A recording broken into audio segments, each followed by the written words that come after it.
저는 저학년 자기주도학습 영역을 담당하고 있는 김상도라고 합니다. 이렇게 더운 날씨에 많이 와주셔서 감사하고 원래 초등학교 저학년 자기주도학습 영역의 큰 주제는 뭐더라? 아시는 분 있어요? 일부러 모른 척 하는 거예요. 저는 공부에 재미를 느끼게 하려면. 들어봤어요? 안 들어봤어요? 오늘 연수 처음이에요? 아니, 교재는 다 받았어요? 네. 예. 교재 안 받아도 돼요. 초등 저학년 이제 교육청에서 정한 자기주도 학습 영역의 큰 주제가 공부에 재미를 느끼게 하려면이에요. 근데 주제가 너무 어렵죠. 이 공부에 어떻게 재미를 느끼게 해? 그리고 또 범위도 넓고요. 그래서 다시 이 큰 주제를 이제 작은 주제 넷으로 나눴거든요. 그 네 주제가 이제 첫 번째가 평생 공부에 미천을 마련하는 초등 독서. 두 번째 주제가 스스로 공부하는 아이를 키우려면. 세 번째는 사교육 없이 자녀 성장을 돕는 학부모. 네 번째가 기초학습력 신장을 돕는 부모의 학습 코칭. 이렇게 나눠져 있어요. 그래서 저는 이제 원래 여기 대실초등학교 처음 오거든요. 그래서 이제 이 네 주제 중에 이제 첫 주제를 가지고, 왜냐하면 초등 저학년 시절이나 유아 시기에 가장 중요한 게 사실은 이 주제거든요. 그래서 주어진 시간 동안 한번 말씀 드려보려고 합니다. 저는 요 길 건너 초등학교는 4월달에 어디 갔더라? 요 길 건너 뭐 있죠? 왕선 초등학교는 작년인가 같고, 매곡도 갔고, 하여튼 많이 갔어요. 그 근처로는. 가고 저 다리 건너가면 또 세천 초등학교? 그쪽도 가고. 하여튼 여기 오니까 막 어마어마한 신도시가 생겨 있어가지고요. 요 위에 내거리 가면 옛날에 작년까지만 해도 행복한 재활의학과라고 있었죠. 제 후배가 하던 병원이라 가지고. 근데 지금 수성구로 이사 갔어요.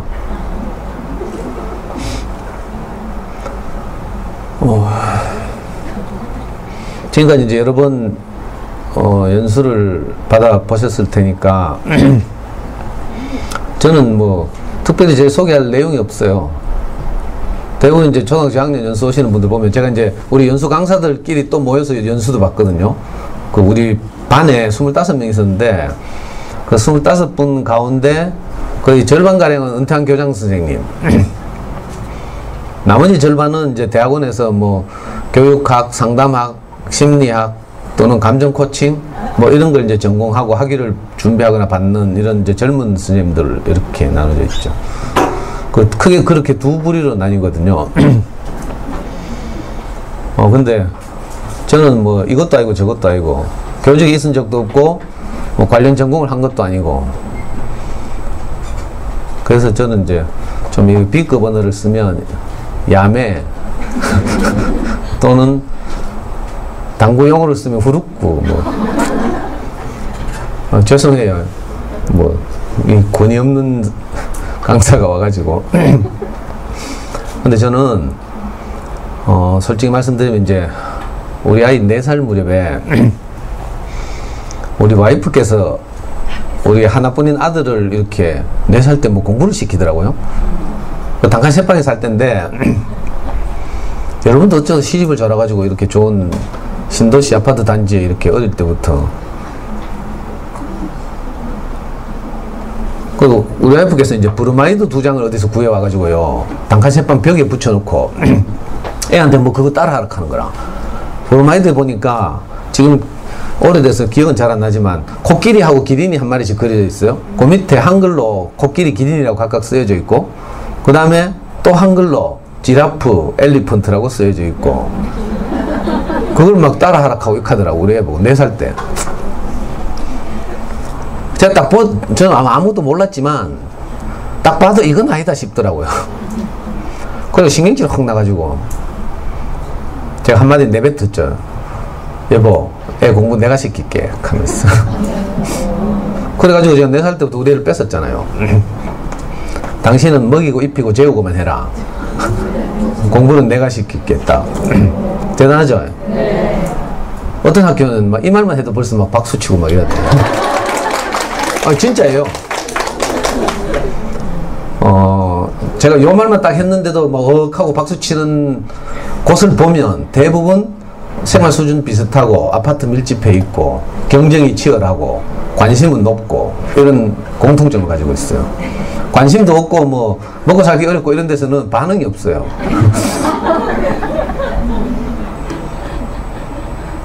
그래가지고 이제 4살 때 우리 아이를 제가 뺏어가지고 딱 차고 앉았는데 큰 소리는 쳤지만 또 저도 대책이 없어요. 그래서 제일 먼저 이제 생각한 것이 나는 어릴 때 어떻게 자랐지? 이거예요. 제가 잘 양육받은 경험이 있으면 그대로 하면 되니까. 그 제 어린 시절을 딱 떠올렸죠, 먼저. 근데 안타깝게도 저는 어린 시절을 하면 제일 떠오르는 첫 장면이 제가 초등학교 1학년 어느 봄날이었는데 엄마는 이제 섬유공장 노동자로 일하셔서 그 전날 밤에 밤일 하러 가셨어요.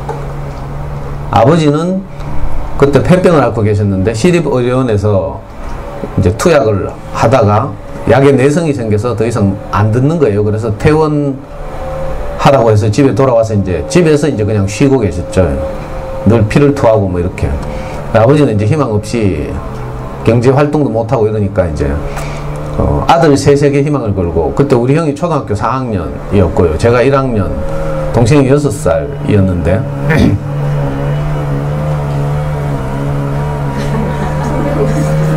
풀 베고 있어요?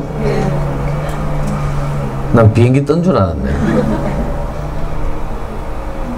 엄마는 밤일 하러 가고 아버지는 그 전날 밤만 해도 형에게 열심히, 이제 장남인데 4학년이니까 거기 이제 희망을 걸고 형을 열심히 이제 스파르타식으로 밥상 펴놓고 공부시킨 다음에 우린 4식구가 잠이 들었어요.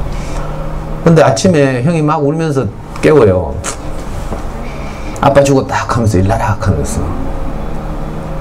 그래서 저하고 동생이 막 눈 비비면서 일러보니까 진짜 옆에 아빠가 돌아가셨어요. 요에 이렇게 엎드려져 있고 입 앞에 거품이 이렇게 나와 있고. 그 초등학교 1학년 때 일이죠. 그러니까 그 일 이후로 이제 우리 삼형제는 엄마가 케어를 못 하겠죠. 돈 벌러 다니고 이래야 되니까 방치되면서, 그것도 이제 초등학교 4학년쯤 되니까 엄마 형편이 점점 어려워져서 우리 삼형제를 더 이상 돌볼 수 없어가지고 하나씩 각각 다른 친척 집에 보내졌어요. 그래서 저는 전라도에서도 학교를 다니고 저 서울에서도 다니고 뭐 이랬는데, 그러다 보니까 우리 삼형제는 이제 중학교를 아무도 못 갔어요. 그러니까 뭐 제가 양육받은 경험이 전혀 없잖아요. 물론 저는 이제 중고등학교를 뭐 공장 다니면서 이제 검정고시를 해서 정말 오리지널 자기주도 학습 경험자죠. 그러니까 여러분들 진짜 좋은 지금 강사를 만난 거예요. 저는 뭐 완전히 생내적으로 자기주도 학습 전문가죠. 이론이 아니라 실전적으로. 그래서 저는 아이 이제 키우려고 하니까 제 경험이 없어서 너무 답답해서 그때 이제 대구시내에서 제일 큰 서점 뛰어갔어요. 제일서적이라고. 여러분들 제일서적 알아요? 네.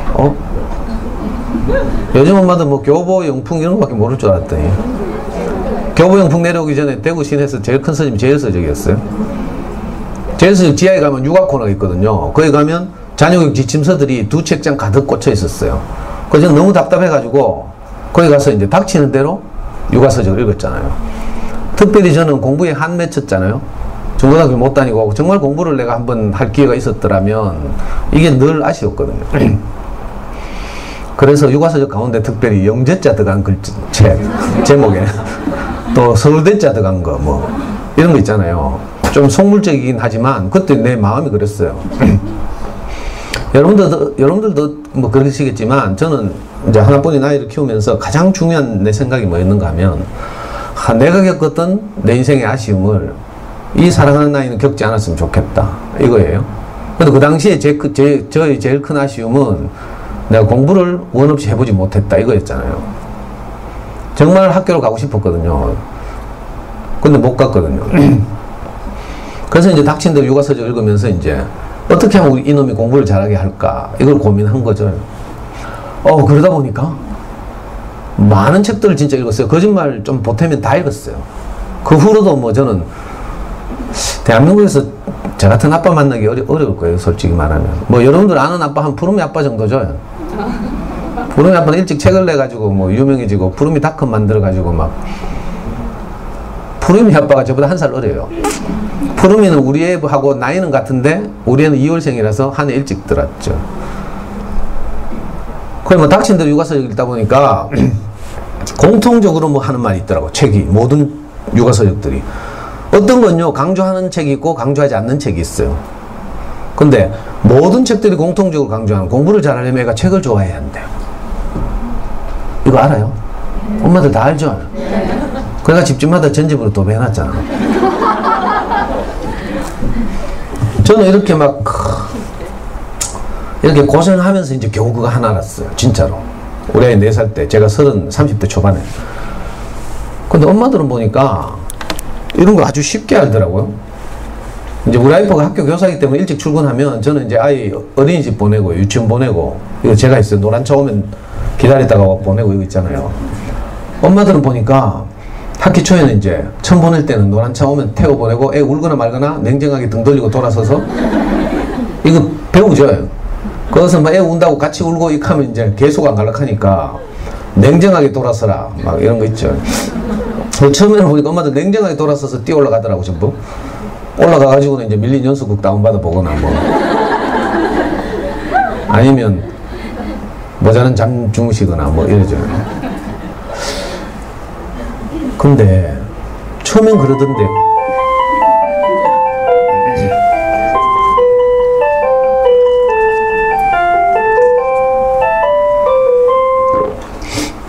처음엔 그렇게 바로 뛰어 올라가시던 분들이 며칠 지나니까 안 올라가대? 그리고 거기서 눈을 맞춰가지고요. 막 뭐 수다를 한참 떨더니 또 며칠 있으니까 이번에는 납치해 가대? 언니 우리 집 와서 커피 한잔 할래요? 하면서. 그래가지고 이제 데리고 가가 특히 고학년 있을 것 같은 언니 찍어가지고 데리고 가가지고 뭐 묻고 막 이러죠. 그래가지고 뭐 이른바 자녀교육 정보를 유통하고 이렇게 해요. 그리고 또 며칠 있으니까 이번에는 언니 집에 놀러 가봐도 돼요? 하면서. 그러니까 그 언니가 우리 집 청소 안 했는데? 하면서. 무슨 청소 검사하러 가는 것도 아닌데. 그러니까 같이 또 가잖아요? 가면 이제 뭐 이번에 손님 왔다고 그래도 뭐 커피 끓이고 뭐 과일이라도 깎고 이러는 찰나에 이 엄마들은 언니한테는 관심이 없고 언니 집 구경 좀 할게요? 하면서. 사실 그 집 큰애 방 가는 거죠. 우리 집에 없는 전집 뭐 꽂혀있나 막 살피고 막. 큰애 책상 위에 학습지 어떤 게 놓여있나 막 이런 거 보고 막. 이러면서 자녀교육 정보를 주고받아요. 근데 물 가져왔는데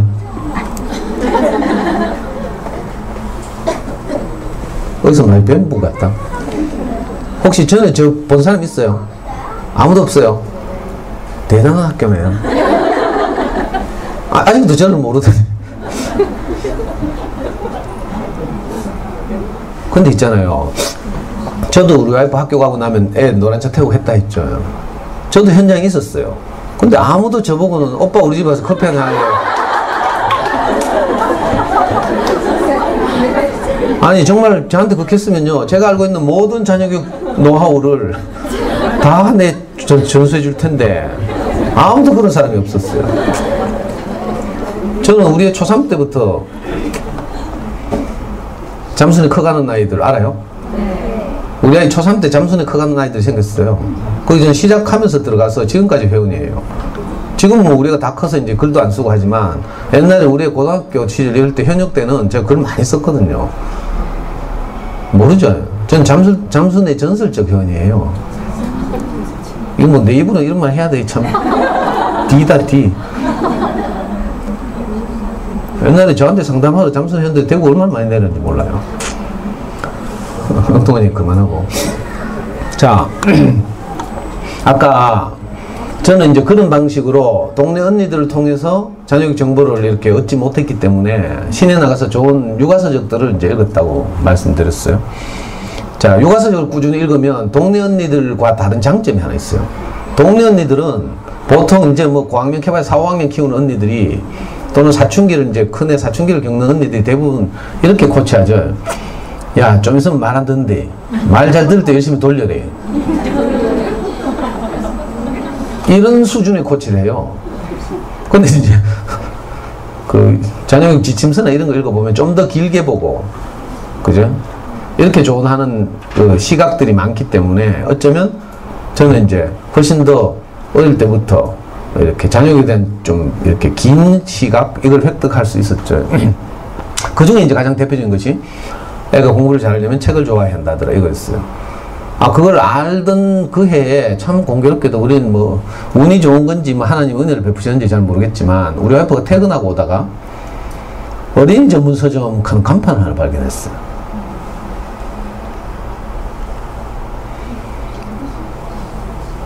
이게 달 쓰고 있는 어린이 서점인데 지금은 문 닫았죠. 지금은 여러분들 어린이 서점 하면 전집 할인 매장 다 떠올리죠. 동네마다 현수막 붙여놓고. 근데 이제 제가 말하는 어린이 전문 서점은요, 그런 전집 매장이 아니고 진짜 주옥같이 주옥 같은 어린이 책, 잘 만들어진 세계적인 그림책 이런 것들을 전문적으로 모아파는 어린이 전문 서점. 한때 그 인터넷 서점이 등장하기 전에만 해도 전국에 한 80개의 어린이 서점이 있었고요. 대구에도 한 4군데가 있었어요. 그 중에 이제 가장 오래된 어린이 전문 서점이 우리 아이 4살 때 공교롭게도 문을 열었어요. 근데 우리 와이프가 저 간판을 발견하고 처음에는 저하고 아이를 끌고 저 서점을 갔죠. 가보니까 진짜 좋은 지금 뭐 그때 제 감동을 여러분들한테 제대로 전달할 수 없는 것이 너무 안타까워요. 그림책 한 권 한 권이 너무 정말 잘 만들어졌고 아이 눈높이에 맞게 너무 재밌고 또 세계적이고 오랫동안 좋은 평가를 받은 이런 그림책들이 엄청나게 있어가지고 그 다음부터는 제가 앞장서서 일주일에 한 번씩 이 서점을 다녔어요. 왜냐하면 그 당시에는 학교 어린이 도서관에 좋은 책이 없었어요. 가끔씩 학교에서 가정통지문 보내가지고 집에서 책 한 권씩 보내라고 하거든요. 그러면 저부터 집에서 제일 쓰레기 같은 책, 네, 아까우니까 그래가지고 애 손에 들려보내요. 그럼 그런 거 다 모아놓은 게 학교 도서실이라. 쓰레기통이지, 쓰레기통. 그리고 공공도서관에 가도, 공공도서관도 요즘처럼 많지 않았고요. 제가 주로 갔던 어린이 도서관은 저 앞산 밑에 있는 남부도서관이었는데 어린이 도서관이 아니고 공공도서관은 남부도서관 어린이 열람실 가도 읽을 만한 좋은 어린이 책이라고는 눈 씻고 찾아봐도 없을 때였어요. 그러니까 할 수 없이 어린이 전문 서점을 가서 책을 구입하는 거죠. 그 당시에는 그림책이 한 권에 5,000원, 6,000원 했는데 우리 가족은 뭐 넉넉지 않았지만 일주일마다 가면 한 10만 원 정도 책을 샀어요. 그림책. 보통 제 기억으로 한 10권에서 15권 사서 돌아와서 아이하고 읽고요. 읽어주고 다 읽으면 또 다음 주에 또 가고 제가 물론 안 간 주도 있어요. 근데 거의 없고요. 평균적으로 일주일에 한 번씩은 꼭 가서 좋은 어린이책을 꾸준히 사는, 그래서 읽어주고 하는 일을 했죠. 그걸 언제까지 했는가 하면 우리 아이 중학교 2학년 때까지 했어요. 오래 했죠. 4살 때부터 중학교 2학년 때까지 12년인가? 중학교 2학년쯤 되니까 이제 교보가 되고 내려오고요. 또 우리 아이 이제 독서 수준이 높아져서 어린이 서점보다는 이제 교보 가서 이제 좀 책 좀 사다가 고등학교 가서는 입시한이라고 책을 못 읽게 됐는데 저는 지금 생각해도 정말 아빠 노릇 잘했다 이런 생각이 들어요. 너무 행복했어요. 그렇다고 해서 뭐 제가 성질이 뭐 부드럽다 이건 아니거든요. 아이를 키우면 여러분들도 아시겠지만 아이 키우는 모든 엄마들에게 있는 공통적인 정신병이 하나 있죠. 충동 조절 장애라고. 저는 중증 충동 조절 장애. 중증이에요, 중증. 왜냐하면 이놈의 공부에 대한 아쉬움이 더 크니까. 특히 이제 수학 공부 시키다 보면 뚜껑이 바로 열리죠.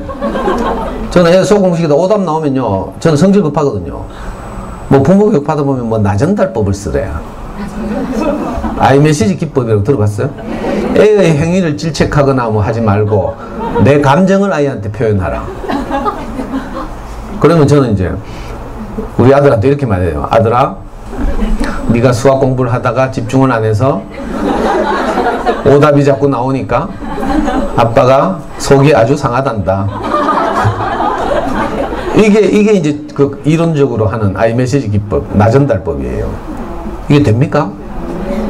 저는요, 오답 나오잖아요. 채점하다가 바로 옆에 아이 있으면 발로 차고 머리 쥐어박고 막 집중 안 하나 하면서 집중하라고 머리 쥐어박고 문제 다시 읽어보라 하거든요. 그러면 애가 정신을 집중하라고 머리를 쥐어박았는데 정신을 놓더라고요. 그래가지고 눈동자가 풀려가지고 아빠한테 눈을 못 마주치는 거라. 겁이 나가지고 당황해가지고. 그러니까 더 어벙벙하게 돼가 이제 안 그래도 오답 났는데 더 어려운 거죠.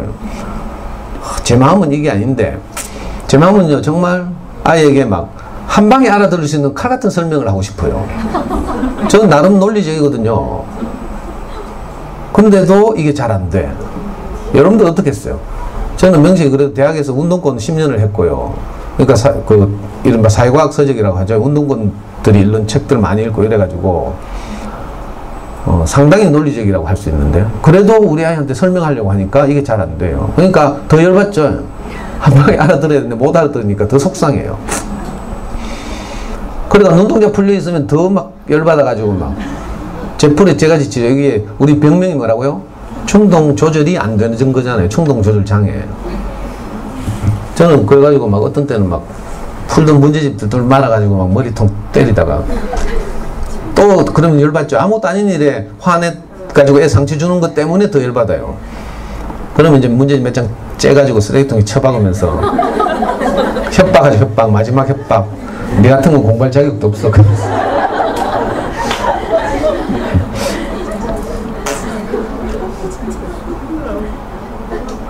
근데 익하고 나면 엄마들 다 아이고 내일은 꼭 정신과 가서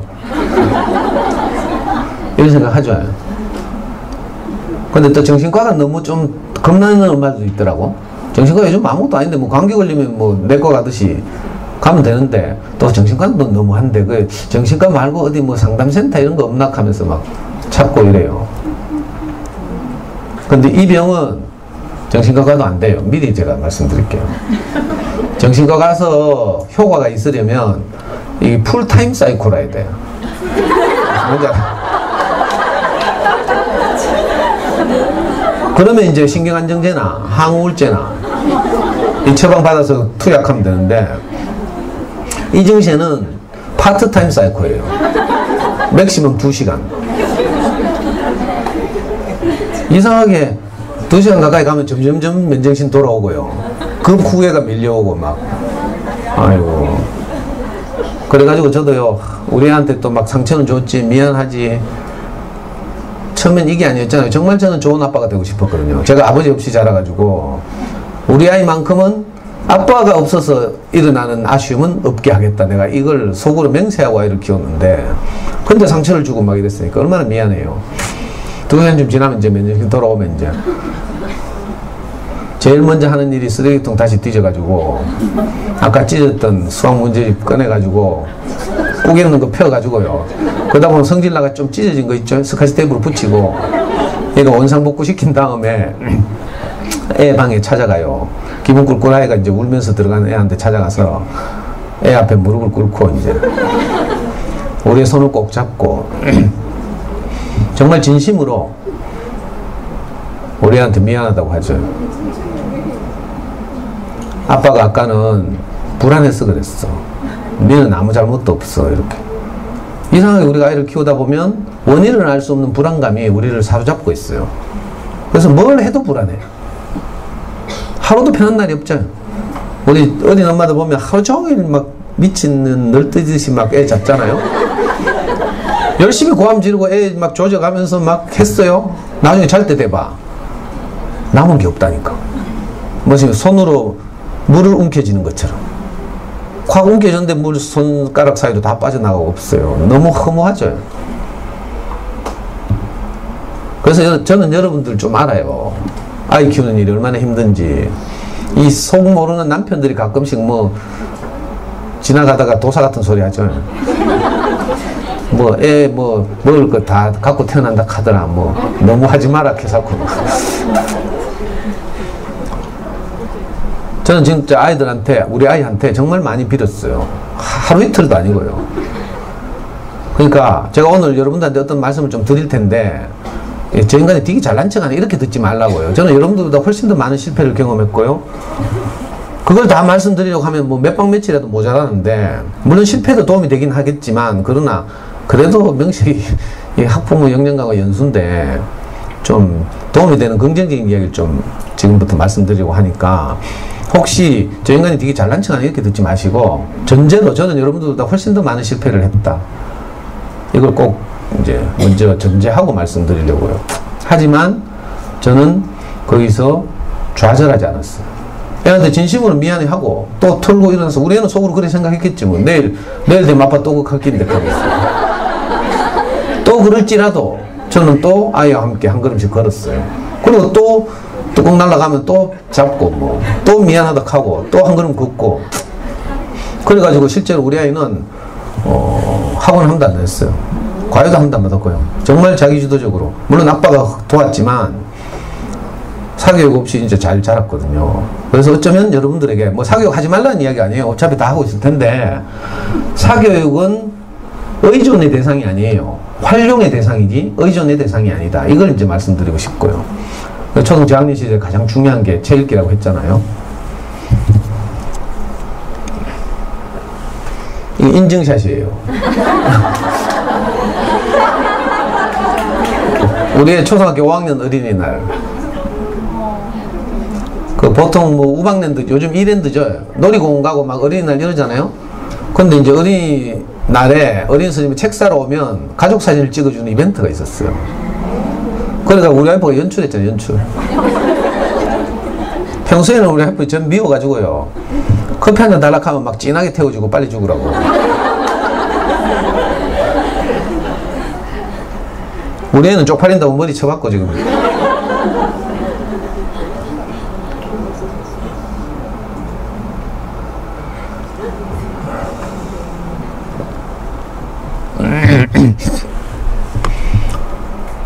우리 아이가 잘 이렇게 자라서 자기가 가진 재능을 아낌없이 발휘할 수 있는 그런 아이로 크는 데는 크게 세 가지 영역의 균형 잡힌 발달이 필요하대요. 이 몬테소리 여사가 그렇게 말했죠. 행동 발달, 그 신체적 건강을 말하는 거죠. 다른 하나는 학습 영역과 관련돼서는 인지 영역의 발달, 그리고 정신적 영역에서는 정서적 안정, 이 세 가지가 균형감 있게 자라야 하는 거죠. 그중에 뭐 신체적 건강을 위해서 너무들 다 알아서 하실 테고, 이제 문제는 이제 학습과 관련한 영역이죠. 이거 인지 영역이라고 크게 불러요. 인지 영역에 여러 요소들이 있습니다. 그 중에 공부와 관련해서 가장 중요한 게 있죠. 일단 생각하는 힘이죠. 사고력. 어쩌면 가장 중요한 것일지도 몰라요. 대학이 우리 아이들을 뽑을 때 가장 중요하게 생각하는 것이 이른바 비판적 사고력, 이런 거거든요. 또 수학 공부를 하는 데 있어서 가장 필요한 것은 수학적 사고력, 이런 거죠. 그래서 폭넓게 사고력, 생각하는 힘이라고 부르는데, 유아 시기 또는 초등 시기에 우리 엄마들이 아이들을 도와줘야 될 가장 중요한 게 이 요소들을 자라게 하는 거예요. 그러니까 여기도 막 신도시라서 막 뭐 많이 들어서 있대. 뭐 오다 보니까 차 타고 우회전 하나 칸데 보니까 뭐 영어 전문학원 간판도 붙어 있고 막 사교육 뭐 이렇게 많이 들어와 있고 이럴 거 아니에요. 우리 아이를 위해서 뭐 이런저런 것들을 선택하려고 할 때 항상 저 기준을 세워야 돼요. 내가 지금 하려고 하는 것이 장기적으로 우리 아이의 생각하는 힘을 기르는 것인가, 아니면 문제 푸는 스킬을 기르는 것인가, 이렇게 어떤 기준이 있어야 되죠. 그러니까 모든 공부의 기초가 되는 거죠. 생각하는 힘, 그리고 독해력, 또 창의력, 뭐 어휘력, 집중력, 이런 것들이 있어야 이제 나중에 커서 애들이 중고등학교 시절에 동기가 생겼을 때 제대로 공부를 해나갈 수 있어요. 그런데 동기는 생겼는데 예를 들면 집중력이 부족하다. 그럼 책상에 앉아 있다가도 맨날 냉장고 궁금해서 나온다니까요. 물 마시러 나오고요. 저하고 같이 수학 공부하는 우리 연구소 중학교 1학년 중에 이런 애가 있어요. 50분을 딱 공부를 하거든요. 제가 우리 애 키운 거하고 똑같은 방식으로 수학 공부 시켜보면 일반 이거는 집중력이 없어, 문제는. 우리 애처럼. 우리 애는 뭐 딱 들어가면 2시간씩 뭐 아무 소리도 안 하고 막 아니고 근데 얘는요, 한 10분 지나면 시계함 쳐다보고 끝날 때 안 듣는가 싶어가지고. 또 한 10분 지나면 물 마시러 갔다 온다 하고요. 또 한 10분 지나면 화장실 갔다 온다 하고. 50분 앉았는데 중학교 이제 집중력이 없어요. 그래서 이걸 언제 키워줘야 돼요? 어릴 때 키워줘야 돼요, 어릴 때. 어릴 때 이런 요소들을 키워야 돼요. 이런 요소들이 자라는데 가장 중요한 게 책 읽기죠. 가장 손쉽고, 가장, 그죠? 돈 안 들고. 요즘 엄마들은 진짜 복 받았어요. 아니, 학교 도시에 가면 좋은 어린이책이 많아, 이제. 사서도 배치돼 있고요. 공공도서관도 많이 설립돼 있고. 그러니까 정말 사교육비 현저하게 절약하고 좋은 어린이책을 빌려다가 아이들한테 읽어주는 작업을 하면, 그죠? 우리 아이가 물려받은 재능을 최대한 꼽힐 수 있어요. 똑같이 책을 읽는다고 똑같아지는 건 아니에요. 아이들마다 재능은 다르고, 특징도 다르고, 또 장단점도 다르니까. 그죠? 뭐 성적이 다 똑같을 수는 없지만, 제가 말하는 것은 우리 아이가 물려받은 재능이 있을 거 아니에요. 그 재능을 최대한 잘 발휘할 수 있도록 돕는 거죠. 이건 마치 콩나물 키우기 하고 비슷해요. 콩나물 키울 때 보면 콩나물 씨로 보면요, 밑에 구멍이 뻥뻥뻥 뚫혀 있어요. 그리고 이런 나무 같은 걸 받쳐놨죠. 물이 밑으로 빠지라고. 그럼 물 받는, 그죠? 아래 뭐 대야 같은 것도 있고. 위에서 콩나물 위에다 물을 부어요. 그러면 구멍이 뻥뻥 뚫혀 있으니까 당연히 물이 다 빠져나갈 것 같잖아요. 그런데 사실 다 빠져나가는 게 아니라 그 물의 일부를 머금고 있어요. 그랬다가 자라는 거죠. 콩나물 자라는 거 뭐 희한하다니까. 특별히 뭐 아무것도 안 하는데 물만 부어주고 있으면 콩나물이 자라요. 자, 우리 아이들이 앞으로 학습을, 학교 생활을 해나가는데 필요한 저런 요소들, 인지 영역에 필요한 어떤 요소들도 이와 똑같아요. 마치 물이 다 빠져나가는 것 같은데 콩나물이 자라듯이. 우리 애들이 좋은 어린이책을 계속 읽으면요, 뭐 낄낄거리고 뭐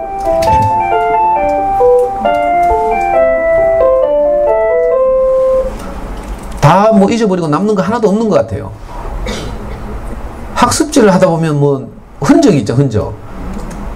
밀리긴 하겠지만 그래도 뭐 남는 몇 페이지 했다는 흔적이 있어요. 근데 책을 읽으면 흔적이 없어.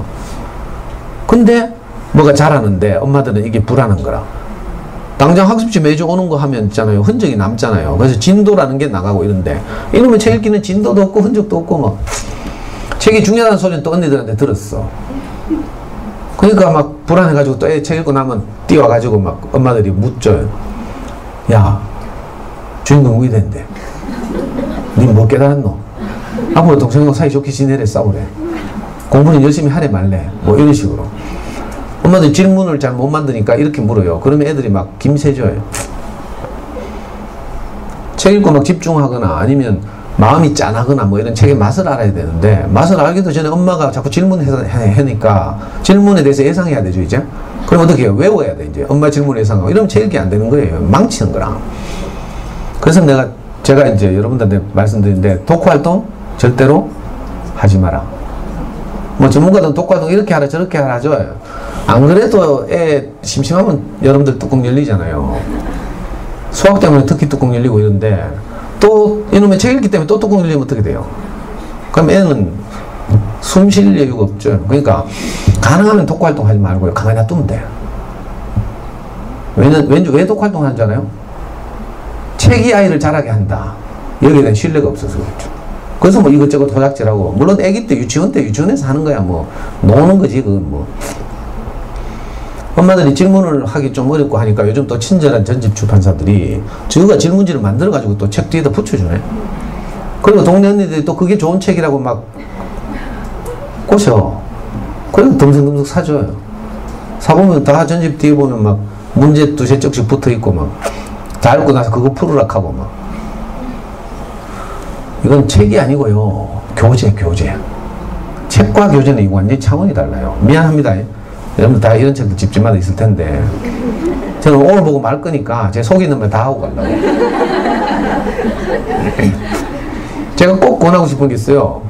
좋은 어린이 책은 그 책 자체가 아이를 자라게 한다. 자, 좋은 먹거리를 아이들한테 공급하면 당연히 아이들이 건강하게 자라잖아요. 왜냐하면 생명이 있으니까. 모든 생명 있는 것들은 자라고 있어요. 안 그래요? 그러니까 우리 애가 점점 나아지고 있는가 없는가 비교하려면 어떻게 하면 돼요? 옆집 애하고 비교하면 절대 안 돼요. 옆집하고 비교하면 옆집에도 2학년, 우리도 2학년, 그러니까 비교해도 되잖아. 이렇게 생각할 수 있어요. 근데 철학 공부를 조금만 해보면 알 수 있는데, 비교는 차원이 같아야 돼. 몸무게와 키를 비교할 수 있어요, 없어요?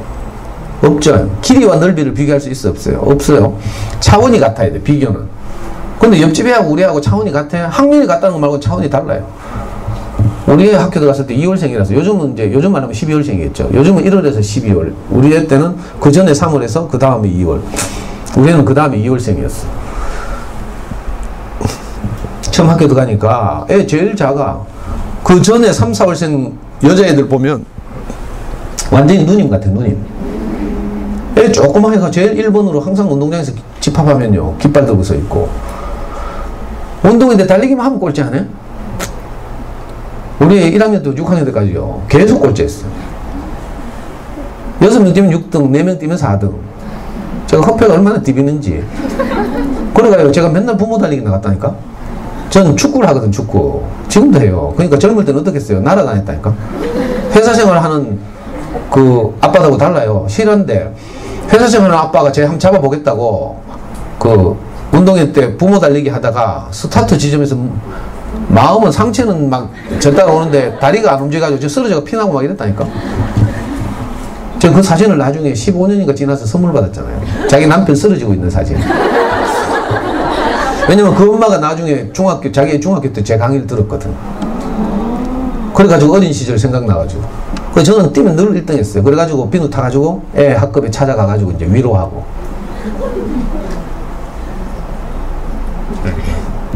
근데 있잖아요. 전 진짜 우리는 작고 유약했는데, 중학교 2학년 됐는데, 중학교 체육대회를 하는데 있잖아요. 반 계주 대표가 됐다니까. 그래서 깜짝 놀라가지고 물어봤잖아요. 네 왜 다 계주 대표가 됐노? 저도 믿어지지 않아서. 그랬더니 우리 하는 말이, 몰라. 경도를 열심히 해서 그런가? 이렇게 하더라고. 경도 뭔지 몰라요? 경찰과 도둑놀이 몰라? 이거 뭐, 대화가 안 되려고 하네. 근데 사실은 경도를 우리 애만 했겠어요? 그것도 유행했거든. 요즘도 하지만 다 하는 거예요. 그러니까 특별히 경도를 열심히 해서 그런 게 아니고, 우리 아이는 봐주기 그때 확 성장한 거죠. 무슨 말인지 알겠어요? 신체적 영역도 이래요. 그러니까 초등학교 1학년 때는 뭐 계속 애기 갔다가도 어느 날 포텐이 터진 날이 온다니까? 학습 영역도 똑같아요. 근데 이 단순하게 같은 학년이라고 막 옆집에 편애하고 비교하고 이러면 큰일 나죠. 자, 비교는 어떻게 한다? 내 아이의 어제와 내 아이의 오늘을 비교한다. 이렇게 한번 해봐요. 내 아이의 지난 날과 내 아이의 오늘을 비교한다. 옛날에 어린이집 보낼 때, 놀이방 보낼 때 한번 생각해봐요. 막 울면서 막 엄마한테서 안 떨어지려고 난리를 치고 막 이랬잖아요. 지금 의젓하게 다 학교 가고 있어요. 엄청나게 잘한 거죠. 대견 안 해요? 자, 그러니까 비교는 이렇게 하는 거예요. 내 아이의 지난 날과 내 아이의 오늘을 비교한다. 이러면 항상 아이는 자라있어. 얼마나 자랑스럽고 대견한지 몰라요. 우리 처음에 4살 때, 제가 그림책에 나온 대로, 그림책, 일본의 유명한 그림책, 이슬이의 첫 심부름이라는 그림책이 있어요. 거기 보면 이제 이슬이라는 꼬마가 이제 처음으로 그 물건 사러 슈퍼에 엄마 심부름 가는 이야기인데, 꼬마가 4살짜리가. 저도 우리 애 똑같이 그렇게 해봤어요. 30m 떨어진 슈퍼에 돈 1,000원을 주고 심부름을 일부러 시켰어요. 그 그림책 있다가. 그냥 우리 애가 막 30m 떨어진 슈퍼를 갔다 오는데 30분 걸려. 막 스파이더맨처럼 벽에 붙어가지고 안전하게 간다고 지대로는. 그래가지고 내가 창밖으로 계속 안전한가 계속 저도 쳐다보고 막 초조해하고 막 이랬던 기억이 있어요. 근데 애가 군대 갔다가 전역하던 있잖아요. 전역하는 날 바로 다시 서울로 올라가서 부동산 가가지고 복학을 준비하는 거야. 부동산 계약해가지고 저보고 돈 보내라고. 얼마나 잘했어요. 아이들 이렇게 잘하고 있어요. 자, 콩나물이 자라듯이 좋은 논리책을 우리 아이들에게 계속 공급하면 우리 아이들의 학습에 필요한 생각하는 힘, 의휘력, 독해력, 집중력, 창의력들이 자란다. 이걸 꼭 기억해야 돼요. 특별히 좋은 논리책을 공급하다 보면 창의력도 자라요. 전집 보면요, 크기 똑같죠? 표지 똑같죠? 활자 똑같죠? 이 창의력 자라겠어요, 안 자라겠어요? 획일화되죠. 사고가 획일화돼요. 근데 좋은 논리책을 만나보면요, 여러분들 뭐 잘 요즘 젊은 엄마들 학교 도서관 가보면 어떤 책은요, 너무 커가지고 책꽂이 안 꽂혀. 짜증난다니까. 지금도 그런 게 있어요. 거인사냥꾼을 조심하세요. 이런 그림책 그닥 해가 뭐. 또 코끼리형 봐봐 뭐 이런 그림책 보면 뭐. 또 어떤 책은요 납작하고 길쭉해. 지금 만나러 갑니다. 뭐 이런 그림책 보면.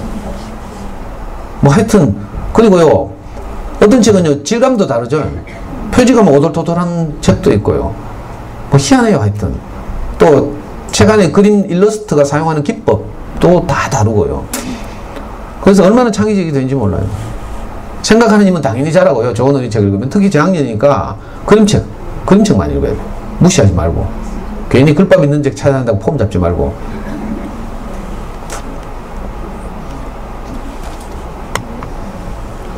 이게 뭔지 알아요?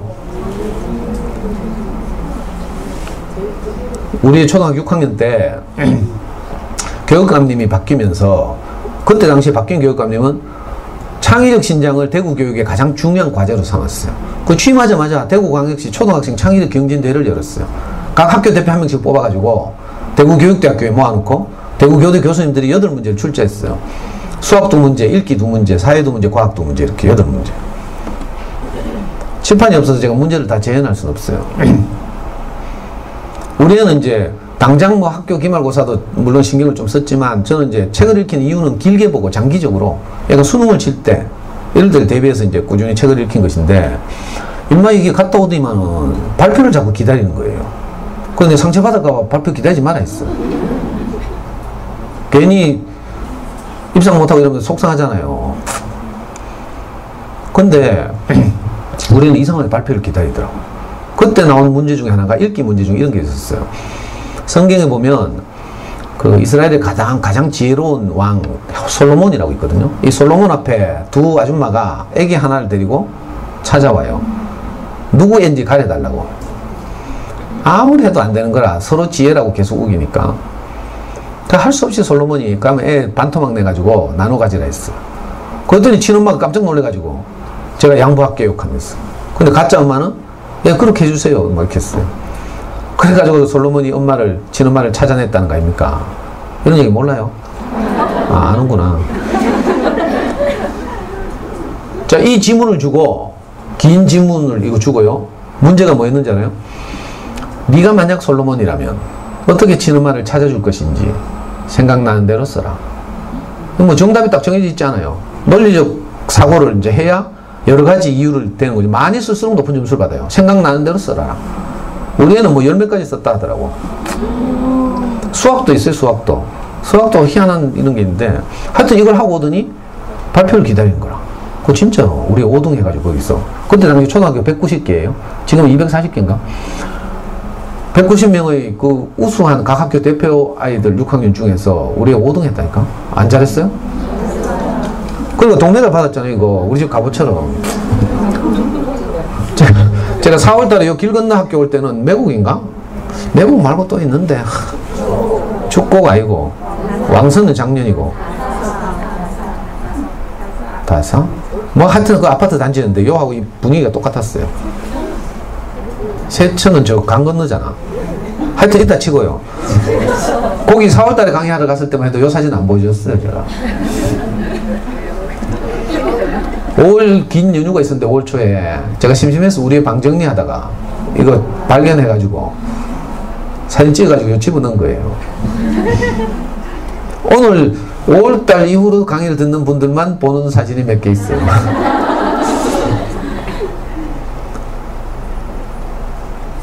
그러니까 길게 보고요. 좋은 어린이책을 계속 공급하고 많이 읽고 하면 이상하게 어떤 요소들이 자라서 처음에는 이게 흔적이 잘 안 나와요. 이거 일본의 어떤 학자는 숨은 실력이라고 표현했어요. 학교 단원 평가로 드러나는 실력이 있고 그건 성실하면 되는 거죠. 교과과정 꼬박꼬박 하면 되는 거고 그거 말고 그보다 훨씬 더 중요한 게 있거든요. 장기적으로 아이에게 정말 도움이 되는 걸 숨은 실력 이렇게 불렀어요. 여러분 생각하는 힘 이런 게 숨은 실력이에요. 집중력 이런 것도 눈에 보이지 않는 실력이죠. 그러니까 당장의 단원 평가로 드러나는 이런 거에만 너무 신경 쓰지 말고요. 길게 보라는 거죠. 그리고 길게 보면 좋은 어린이책이 우리 아이의 저런 부분을 잘하게 한다.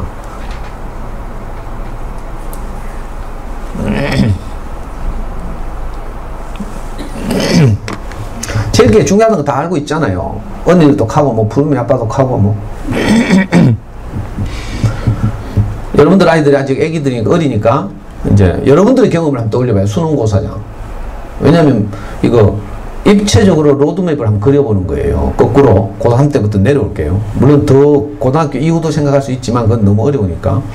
자, 수능은 어쩌면 우리 아이들의 인생에 있어서 가장 중요한 시험일 수도 있잖아요.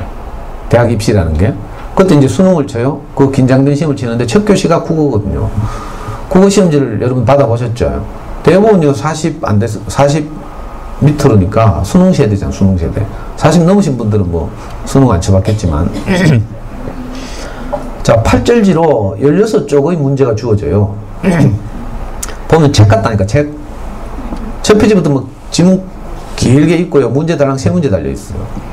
그리고 밑줄 친 기억부터 뭐 미음까지 줄 쳐놓고, 기억부터 미음 중에 용법이 다른 거 하나를 고르시오 하면 막 지문 다 읽은 다음에 또 기억에서 미음까지 쫓아다니죠. 용법이 어떤 건지 또 찾아야 되잖아. 헐떡헐떡 하면서 시간은 막 흘러가고 있어요. 그리고 겨우 3문제 풀고 나면 한숨을 쉬면서 이제 겨우 해냈다 하면서 페이지를 넘겨요. 어때요? 다음 페이지 보면 또 산더미 같은 지문이 나를 가로막고 있어. 암담하다니까요. 이게 만약 수학시험 같으면 쳐다봐도 안 되잖아. 그러니까 엎어놓고 자면 되죠. 수능고사는 수학 시간에 진짜로요. 끝까지 문제 푸는 애들 30명 중에 한두 명밖에 없어요. 좀 하다 대부분 엎어놓고 자잖아요. 여러분들 다 해놓고는 뭐 안 보는 척 하면 안 되고요. 근데 이거 국어시험이니까 잘 수도 없어. 쪽팔리잖아. 한글로 돼 있는데. 그래가지고 80분 동안 끝까지 풀잖아요. 문제는 시간이 부족하다는 거. 그다음 마지막엔 다 찍죠. 국어도 마찬가지예요. 한 교실에 시간 내에 다 풀고 OMR 카드에 마킹하고 가져간 수험표 뒷면에 정답 옮겨 적어서 저녁에 가채점 해야 되니까. 이걸 제대로 하는 친구들이 잘 없어요. 읽기가, 책 읽기가 그렇게 중요하다는 거 어릴 때부터 다 알았는데 이상하게 현실에 가보면 읽기 능력이 다 현저하게 부족해요. 이게 현실이죠. 또 아이들이 좀 내려와서 고등학교 처음부터 갔다고 쳐봐요. 우리 애 고등학교 가보니까 그렇던데 공부 잘하는 애들도 다 뭐예요? 수학 공부해요. 야자 시간에. 자기 공부 시간에. 다 수학 공부해요. 그러니까 고등학생들이 자기 공부 시간의 약 60%를 수학 공부하고. 왜냐면 입시에서는 수학이 핵심이거든. 그리고 난이도 높고 범위도 넓어지고 이래서.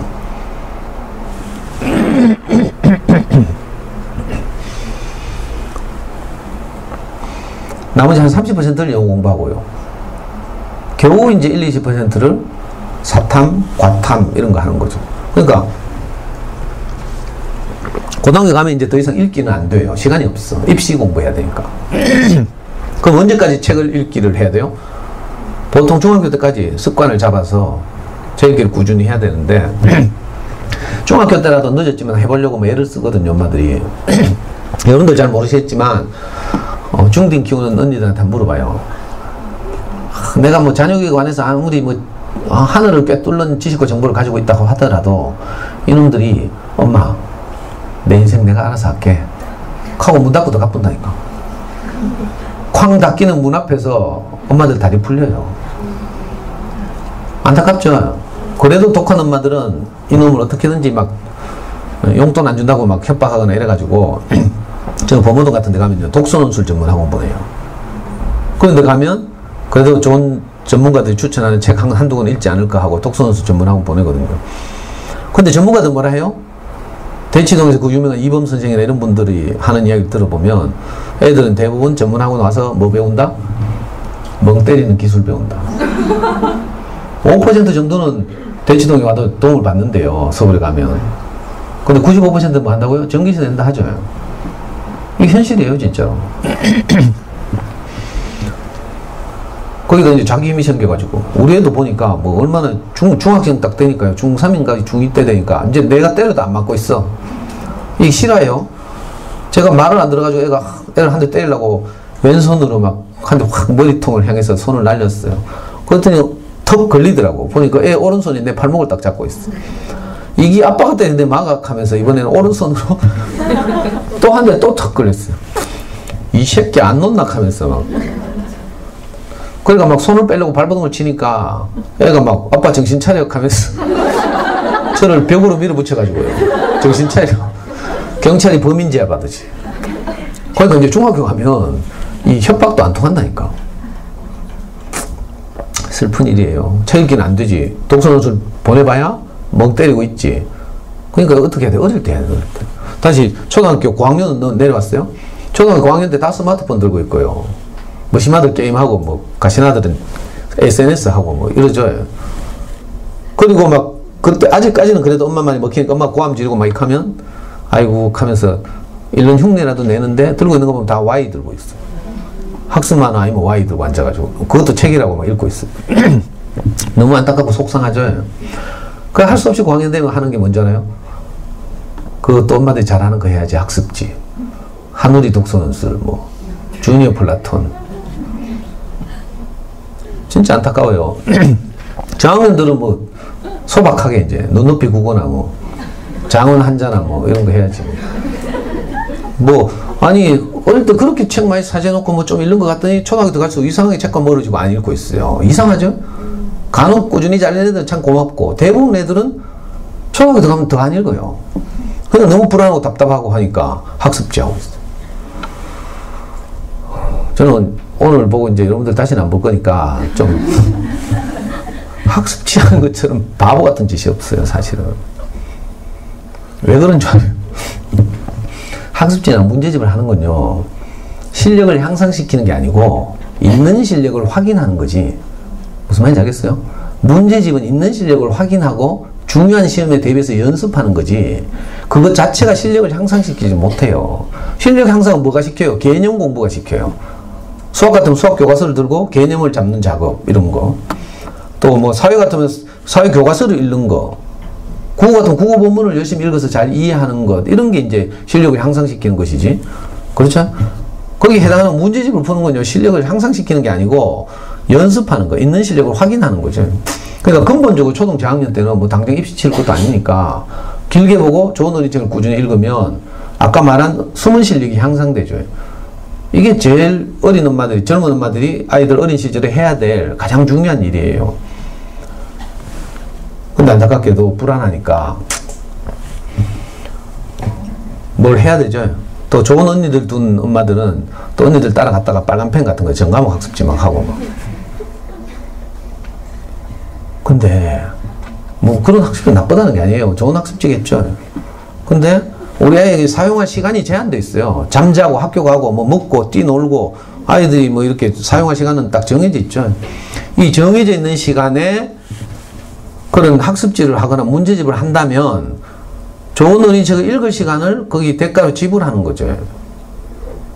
이 돈 10,000원이 내게 있다고 쳐요.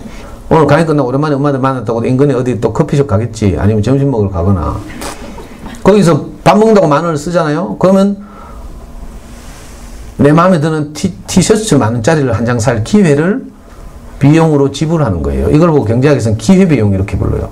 무슨 말인지 알겠어요? 우리 아이들에게 책을 읽힐 기회를 내가 비용으로 지불하는 거라니까. 다른 짓 하는 거는. 다른 짓은 최소화 시켜야 돼요. 가능하면 다 끊는 게 좋고. 나중에 끝나고 한번 물어봐요. 안 끊고 꼭 해야 될 게 뭐 있는지 한번 물어봐, 저한테. 안 끊고 꼭 해야 될 건 대한민국에 하나도 없어요. 진짜로. 우리 애는 참 불쌍하게도 아빠를 잘못 만나가지고 그 유명한 국민 과목 피아노도 안 했다니까. 태권도도 안 했고. 우리 와이프는요, 지가 피아노를 못 배워놓으니까 우리 어릴 때 계속 무심한테 피아노 보내자고 막 형편도 안 되는데 계속 쫄라가지고요, 마지막에 제가 이렇게 말했어요. 정말 계속 보내가지고 저 스트레스 받고 미안하기도 하고 이래가지고, 여보, 피아노가 그렇게 중요하면 초등학교 교과 과목에 왜 피아노가 없노?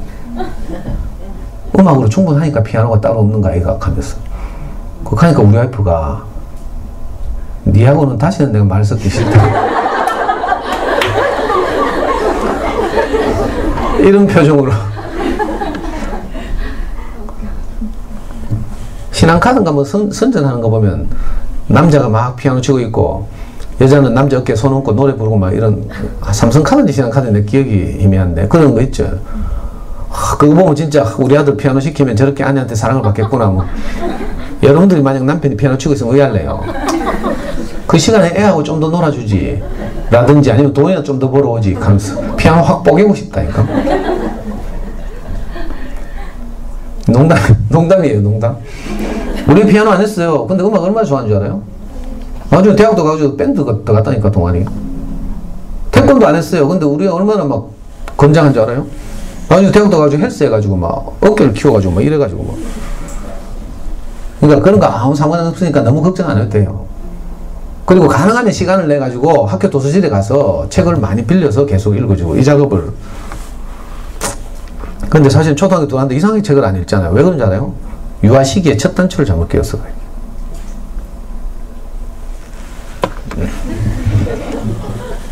차마 내 누구 집인지 들키면 안 돼.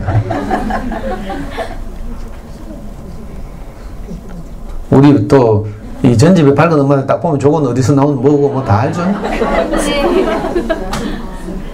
아니 거실이 이렇게 돼 있어요. 아니면 애 방이 이거 책 읽고 싶겠어요? 아니면 숨 막힐 것 같아요? 솔직히 말해봐요. 대단하지 진짜. 우리 지혜로운 엄마들이 우리 아이 키울 때 키가 좀 있으면 금방 자라죠. 그래서 어떻게 해요? 옷을 살 때 키 자랄 걸 예상해서 몇 벌 사고, 그죠? 또 기다렸다가 자라면 또 바꾸고 하잖아요. 신발도 그렇고요. 우리 와이프는 애가 자꾸 자라니까 초등학교 4학년 때인가 실내화를 사는데 한 50 이만큼 남는 걸 샀어요. 애 자꾸 자란다고. 근데 그게 운동회 때 실내화를 신고 뛰는 거라. 학교에서 하얀 실내화. 안 그래도 그냥 딱 맞는 신발 신고 뛰어도 꼴찌하는 놈한테 실내화를 이 풍등한 거 떡 신겨가지고 뛰니까 어떻겠어요? 중간에 가다가 30m 뛰다가 신발 벗겨진 거라. 그래가지고 좀 지금도 안 잊어버려요. 애가 막 그 겸연쩍은 얼굴로 신발 들고 있잖아요. 선두보다 한 50m 떨어져가지고 30m쯤 떨어져가지고 뒤늦게 꼬리내 들어오는 그 장면. 그때 내 이혼하려고 했어요 진짜. 열받아가지고.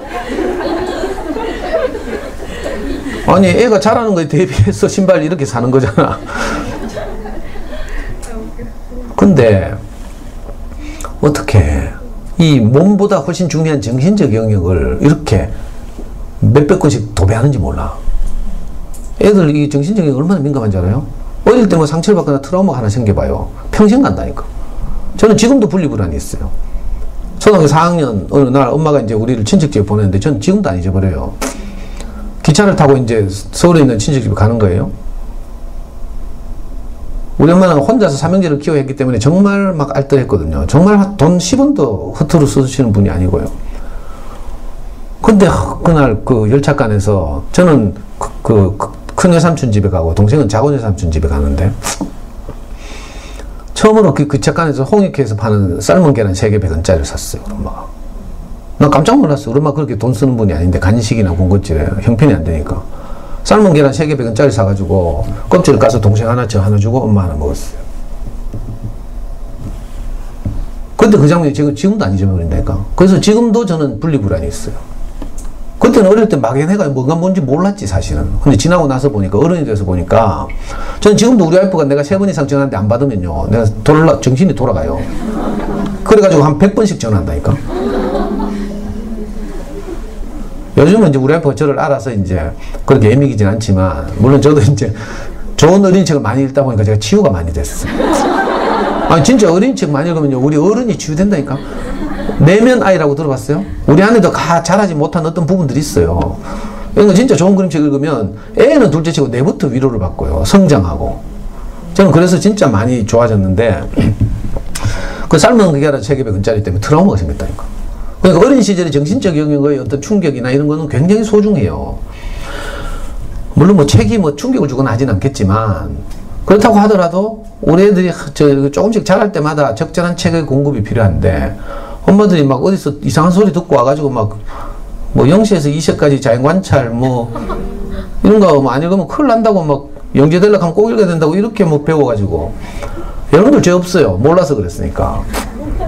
부지 중에 그런 거 모르고 그런 건 없어요. 원래 고의가 있어야 처벌받거든. 근데 책을 저렇게 도배하면 안 돼요. 아이들 자랄 때마다 적절한 책의 공급. 이렇게. 신발이나 옷을 사듯이. 너무 부담 주지 말고요. 그래가지고 제가 젊을 때는 너무 속상해가지고 제 강연에 듣는 엄마들한테 저거 빨리 전부 다 갖다가 중고나라를 갖다 팔락했어요. 그랬더니 진짜로 어떤 엄마가 만천동에 사는 엄마인데 한 10년 됐어요. 그 언니가 자기 동네 전집 할인 매장 아저씨 불러가지고 우리 집에 있는 전집책 다 가져가고 얼마 줘도 내게 상관없다. 양심권 주고 다 가져가라 했어. 한 방에 3천만 원치를. 구입할 때 3천만 원. 뭐 받을 때 100만 원도 못 받았겠지 뭐. 그런 실화가 있어요. 근데 대부분은 이게 안 되더라고. 그래서 제가 자세히 관찰해 보니까 한꺼번에 이걸 다 갖다 팔면 이거 인테리어가 무너져서 안 돼. 그죠? 난 책이라고 생각해서 갖다 팔려고 했는데 가만히 보니까 이게 인테리어더라고. 그러니까 요즘 한꺼번에 갖다 팔려서 참아 못하겠어. 근데 이거 가만히 놔두면요, 쳐다보다가 애 학교 들어가고 나서 이제 학년이 올라갈 때마다요, 이거 쳐다보다가 애 쳐다보다가 언젠간 읽겠지 하고 이러다 보면 또 열받는다니까. 그러니까 시어머니 전화 받은 날, 이런 날 기분 나쁜 날 있잖아요. 뚜껑이 확 열린다니까. 그럼 사실은 진짜 지혜롭게 빨리 빼는 게 좋아요. 어디 뭐 여러분들 잘못이 아니라고 했죠. 이 가장 메이저 전집 출판사 여러분들 언니한테 고식회가 교육받으러 가보면 이 이야기 하죠. 영세 보고 자연관찰 읽으라고, 이세 보고 세계 명작 읽으라고 하고요, 영어 동화 읽으라고 하고, 이런 확 진짜 사세 보고 세계 문화 읽으라고 하고요. 이거 완전히 말도 안 되는 소리 어디 가서 이래가지고 또 돈을 번다니까. 실제로 뭐 내가 차마 교원이라고 말은 못하겠네. 교원에 옹진 가면 또 푸르미 아빠 와가지고요 막 약장 사듯이 막 책 읽기 중요하다고 강조하고 하죠. 푸르미 아빠는 유명하니까 내가 좀 까도 되겠지 뭐. 푸르미 아빠가요 우리 초등학교 3학년 때 책을 냈어요. 푸르미 이렇게 영재를 키웠다 하면서. 읽어봤어요? 이 초대박 베스트셀러 했는데 제가 바로 사서 읽어봤잖아요. 읽어보고 딱 두 가지 생각이 들었어요. 정말 기분 나쁘대. 하나는 뭔가 하면 이런 책은 내가 내야 되는데 하면서. 제가 막 어린 서점 다니면서 이제 좋은 어린이 책에 눈 뜨고 막 이럴 때니까 셈이 났어요. 다른 하나는 푸르미 아빠가 책 읽기가 중요하다는 사실을 온천하에 알린 데는 크게 공헌했어. 푸르미하고 푸르미 동생을 유치원도 안 보내고요. 유치원 교육비 가지고 그 자기 집에 오는 전집 옹진 아저씨한테, 옹진 아저씨가 계속 권하는 책을 다 받아서 마구마구 읽었대. 그러니까 안타까운 게 좋은 어린 책이 뭔지를 모른다는 거예요. 그래서 전부 전집. 그래가지고 푸르미닷컴 만들어가지고요, 우리 유아엄마들 막 거기 종교처럼 거기 가서 막 그렇게 전집을 읽으면 애들이 영재될 줄 알고, 대부분 애들은 그러다 애 잡죠. 간혹 10만 명에 한 명 비슷한 애 하나 나와요. 그럼 가만히 놔둬도 나오는 확률이야. 그래가지고 거기서 푸르미닷컴에서 열심히 활동하던 엄마 중에 진짜 불량요가라고 들어봤어요? 하엄맘 알죠? 거기서 활동하던 분이잖아요. 하엄맘 책 읽어봐요. 하엄맘 불량요가. 거기도 보면 전집 열심히 읽었대. 안타까운 일이에요 진짜. 초등학교 2학년, 중학교 2학년 뭐 이 자녀교육에 대해서 어른들이 카더라고. 저도 나름 자녀교육 전문가라고 생각하는데 제가 다니는 교회 누나들이 한마디씩 내한테 일부러 점프 준다니까. 인생이 그렇게 쉬운 게 아니라 하고. 애가 어떻게 될지 모르는 거라 사실은. 안 그래요? 조심해야 되는 거죠. 근데 안타깝게도 이제 우리 어린 엄마들이 잘 모르니까 불안하고 이러니까 막 이런 영향을 받죠. 저 가서 세례를 받는 거라. 전집의 세례. 그래가지고 어릴 때부터 지식 중심의 책읽기를 많이 해요.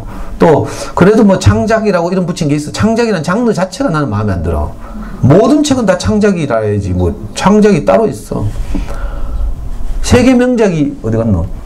2세가 세계 명작을 읽어야 되는데 이게 말이 돼요? 어느 세계에도 2세가 읽을 책 없어요. 전부 청소년들이 읽어야 될 책인데 이걸 이제 전집 출판사는 편집팀이라고 기획팀이 있어요. 기획팀에서 이거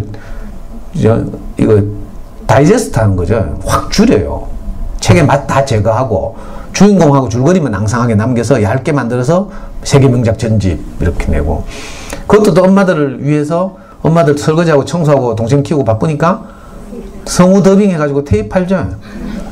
그래가지고 테이프 틀어주고 있어요. 이게 미쳤지 완전히. 미안하네 또 갑자기. 여러분들 다 그랬을 텐데 네이클락하네. 너무 속상해서 사실은. 아이들한테 책을 그렇게 읽어주면 안 되고요. 엄마 무릎에 앉혀놓고 한 권이라도 엄마 마음을 전해야지. 그래 애들이 따뜻해지죠. 저는 정말 어릴 때 불우하게 자라가지고요. 엄마하고 같이 있은 적이 거의 없어요. 초등학교 때 친척집 갔다가 다시 내려왔다가 또 고등학교 못 가는 바람에 서울에 직업훈련 올라가서 또 뭐 직업훈련 받고 공장에 다니고 이러느라고. 엄마하고 같이 있은 기억이 별로 없어가지고요. 우리 삼형제 중에 쟤만 유일하게 엄마한테 존댓말 했다니까. 너무 오래 떨어져 있어가지고 어색해서. 내가 슬펐어요. 엄마한테 존댓말 하면서. 근데 그런 저하고 엄마의 관계가 그런데도 어린 시절에 우리 엄마가 밤에 공장에 일하러 갔다 낮에 오전에 퇴근해 와서 오전에 주무시거든요. 오후에 되면 일어나요. 제가 학교 갔다 오면 가끔 엄마 무릎 빼고 누우래. 눕게 해놓고요. 책은 안 읽어줬고 귀를 파줬어요. 근데 귀 파줄 때 느낀 그 느낌, 행복. 지금 생각하니까 그게 행복이었네. 포근함, 편안함 이런 거 있잖아요. 그게 지금도 기억난다니까. 우리 아이들, 소중한 아이들이 학교 가서 전쟁 같은 아이구나. 재밌게 노는, 전쟁 같은, 이거 시에 나온 거죠. 박노해라는, 저하고 같은 조직에 있던 운동권, 노동자 시인이라고 있어요. 이분이 쓴 시, 노동의 새벽에 보면, 노동자들이 전쟁 같은 하루를 보내고 온다고. 하여튼 우리 애들은 재밌게 놀고 오겠죠? 근데 사실은 학교 가서요, 재밌게 놀기도 하지만, 스트레스도 많이 받아요. 제가 학교 다닐 때 그랬거든요. 힘센 놈이 자꾸 때리고 있잖아요. 운동장에서 줘야 한다고 모이면 모래 뿌리고 뒤따라다니고 막. 또 선생님은 또 공부 잘하는 애하고 공부 못하는 애 비교하고요. 내 스스로도 어떤 애는 피아노 잘 치는데 나는 못 쳐. 어떤 애는 이쁜데 나는 안 이뻐. 어떤 애는 싸움 잘하는데 나는 늘 약해. 이런 게 자꾸 비교되거든요. 어떤 애는 게임 잘하는데 나는 게임 못해. 이렇게. 그렇게 하루를 잘 견디고 오는 거죠, 사실은. 재밌게 놀고 오기도 하지만 나름대로 스트레스를 받고 오는 아이들에게 엄마들이 그죠? 무릎에 꼭 안고, 돌아오면 꼭 안고, 대견하다 하고, 별일 없으면 물어보고, 좀 들어주고, 이런 게 필요하죠. 근데, 안타깝게도 어릴 때부터 이 지식 중심의 체육계를 하는 거예요. 왜냐면, 뭐 이런 거 많이 집어넣으면 공부를 잘할 줄 알았거든. 근데 사실 그게 아니죠. 에어컨 틀었나 모르겠네요. 우리 에어컨 좀 틀어주세요. 저는 말하다 보면 막 열받거든. 몸에서 막 열이 나요. 선풍기 내한테 안 오는데. 그리고 소음도 심하고요. 에어컨 제발. 어쩐지 내 덕닥했네.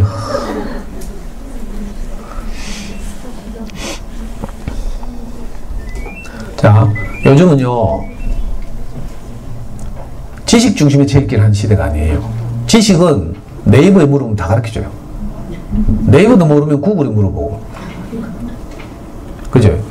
이제 창의성이 중요한 시대가 됐죠. 이미 제공되는 지식과 정보를 바탕으로 좋은 정보를 가려내고 또 그 좋은 정보를 가지고 새로운 또 컨텐츠를 내가 만들어내고 이런 능력이 중요해졌어요. 옛날처럼 한 개인이 많이 외우는 거 이거 중요한 게 아니고요. 유아기 때 전집 아무리 읽어봐야 크면서 다 잊었고요. 그리고 유아기 때 읽은 그 지식 정도는 중학교 1학년 겨울 방학 때 일주일만 읽으면 다 커버돼요. 그러니까 그런데 너무 불안하거나 쫄 필요 없고요. 그리고 가장 큰 문제점이 뭔가 하면 그렇게 책을 읽으면 지식책을 읽으면요 책 읽는 게 행복해지지 않아. 책의 맛을 몰라요. 제일 단점이 이거라. 그렇기 때문에 분명히 어릴 때는 그저 창작이라도 좀 읽고 했던 애들이 학교 들어가면서 이상하게 책과 멀어지고 있어요. 왠 줄 알아요? 책의 맛을 몰라. 지식책 읽기를 하면요 동화책이 시시해진다니까. 이 비극이죠, 비극. 뭐 지식과 정보가 들어있는 책은 좋아하면서 동화책은 시시해져요. 사실은 읽기의 핵심은 인문학이거든요. 인문학. 사람 사는 이야기, 자기 또래 이야기 이런 거예요. 동화책은 우습기억이니까 그런 애들 많거든요. 머릿속에 지식이 너무 많이 들어가 있으면 초등학교 1학년 들어가서 친구들하고 말을 해보잖아요. 너무 시시해. 그 친구 못 사귄 애들 있어요. 그럼 어떻게 해요? 다시 책 속으로 들어가는 거라. 이 지식을 너무 많이 알면 그렇죠. 지금은 학력고사 시대가 아니고 수능 시대죠. 그리고 앞으로는 뭐 4차 산업혁명 기사고 막, 그러니까 우리가 알듯이 뭐 한 개인이 많은 지식을 알아야 될 필요 없고요. 각자 전문적인, 그죠? 사람들이 이게 팀을 이뤄서 뭐 하잖아요. 회사도 그렇고요. 팀제 하지, 팀제. 그리고 요즘 융합 이런 말 많이 하죠. 여러 분야의 전문가들이 모여서 어떤 새로운, 그죠? 성과물들 내고 이런 시대가 됐거든요. 그러니까 어린 시절에 너무 지식 중심의 책읽기를 하는 것이 아이들로 하여금 오히려 역설적이게도 책이 중요하다고 해서 저렇게 막 전집 사재 가지고 막 도배를 하고 했는데 결과적으로 보면 이상하게 책과 멀어지게 하는. 그리고 대부분의 전집 보면 아까 말씀드린 대로 자꾸 애들로 하여금 뭘 확인하게 하고 이래요. 그거 아무 할 필요가 없거든요. 저는 실제로 어떤 아이를 어린 서점에 만났는데 초등학교 3학년짜리 꼬마였어요. 대진초등학교 3학년. 오래된 이야기예요. 얘가 하루 책을 사러 왔는데 자기가 읽고 있던 책을 10페이지 남겨가지고 책 날개를 딱 접어가지고 10쪽 정도를 남겨놨어요. 그리고 또 엄마하고 책을 사러 왔어. 그래가지고 너는 왜 이 책은 덜 읽고 또 책 사러 왔노? 이렇게 내가 물어봤어요. 그랬더니 애가 하는 말이 이 책이 끝날까봐 너무 아쉬워서 아껴두고 있다는 거야. 이게 뭐예요? 얘는 이 책이 너무 흥미진진하고 막 10페이지 읽으면 다 끝나니까 이거 책의 맛을 경험했다는 거예요. 얘는 알죠? 화원 넘어가는데 대진초등학교 있는 거 알아요? 수목원 뭐 시내 뭐 수성구 있는 것도 아니고 뭐 요 달서구 제일 변두리에 있는 학교를 나왔어요. 대진초등학교, 대진중학교. 근데 걔가 나중에 과고 나왔잖아요. 과고 나와서 지금 카이스트 4학년 다니고 있어요. 그러니까 책을 좋아하는 아이들이 자기 탤런트를 잘 발휘할 가능성이 훨씬 높다는 거죠. 이런 애는 뭐 무수히 많아서 우리 애도 마찬가지였고요. 그래서 엄마들이 생각하는 것보다 훨씬 중요하죠. 특히 이제 우리가 자꾸 학습, 인지 영역 이런 것만 신경 쓰다가 이제 보니까 전집 막 이렇게 흐르고 이랬는데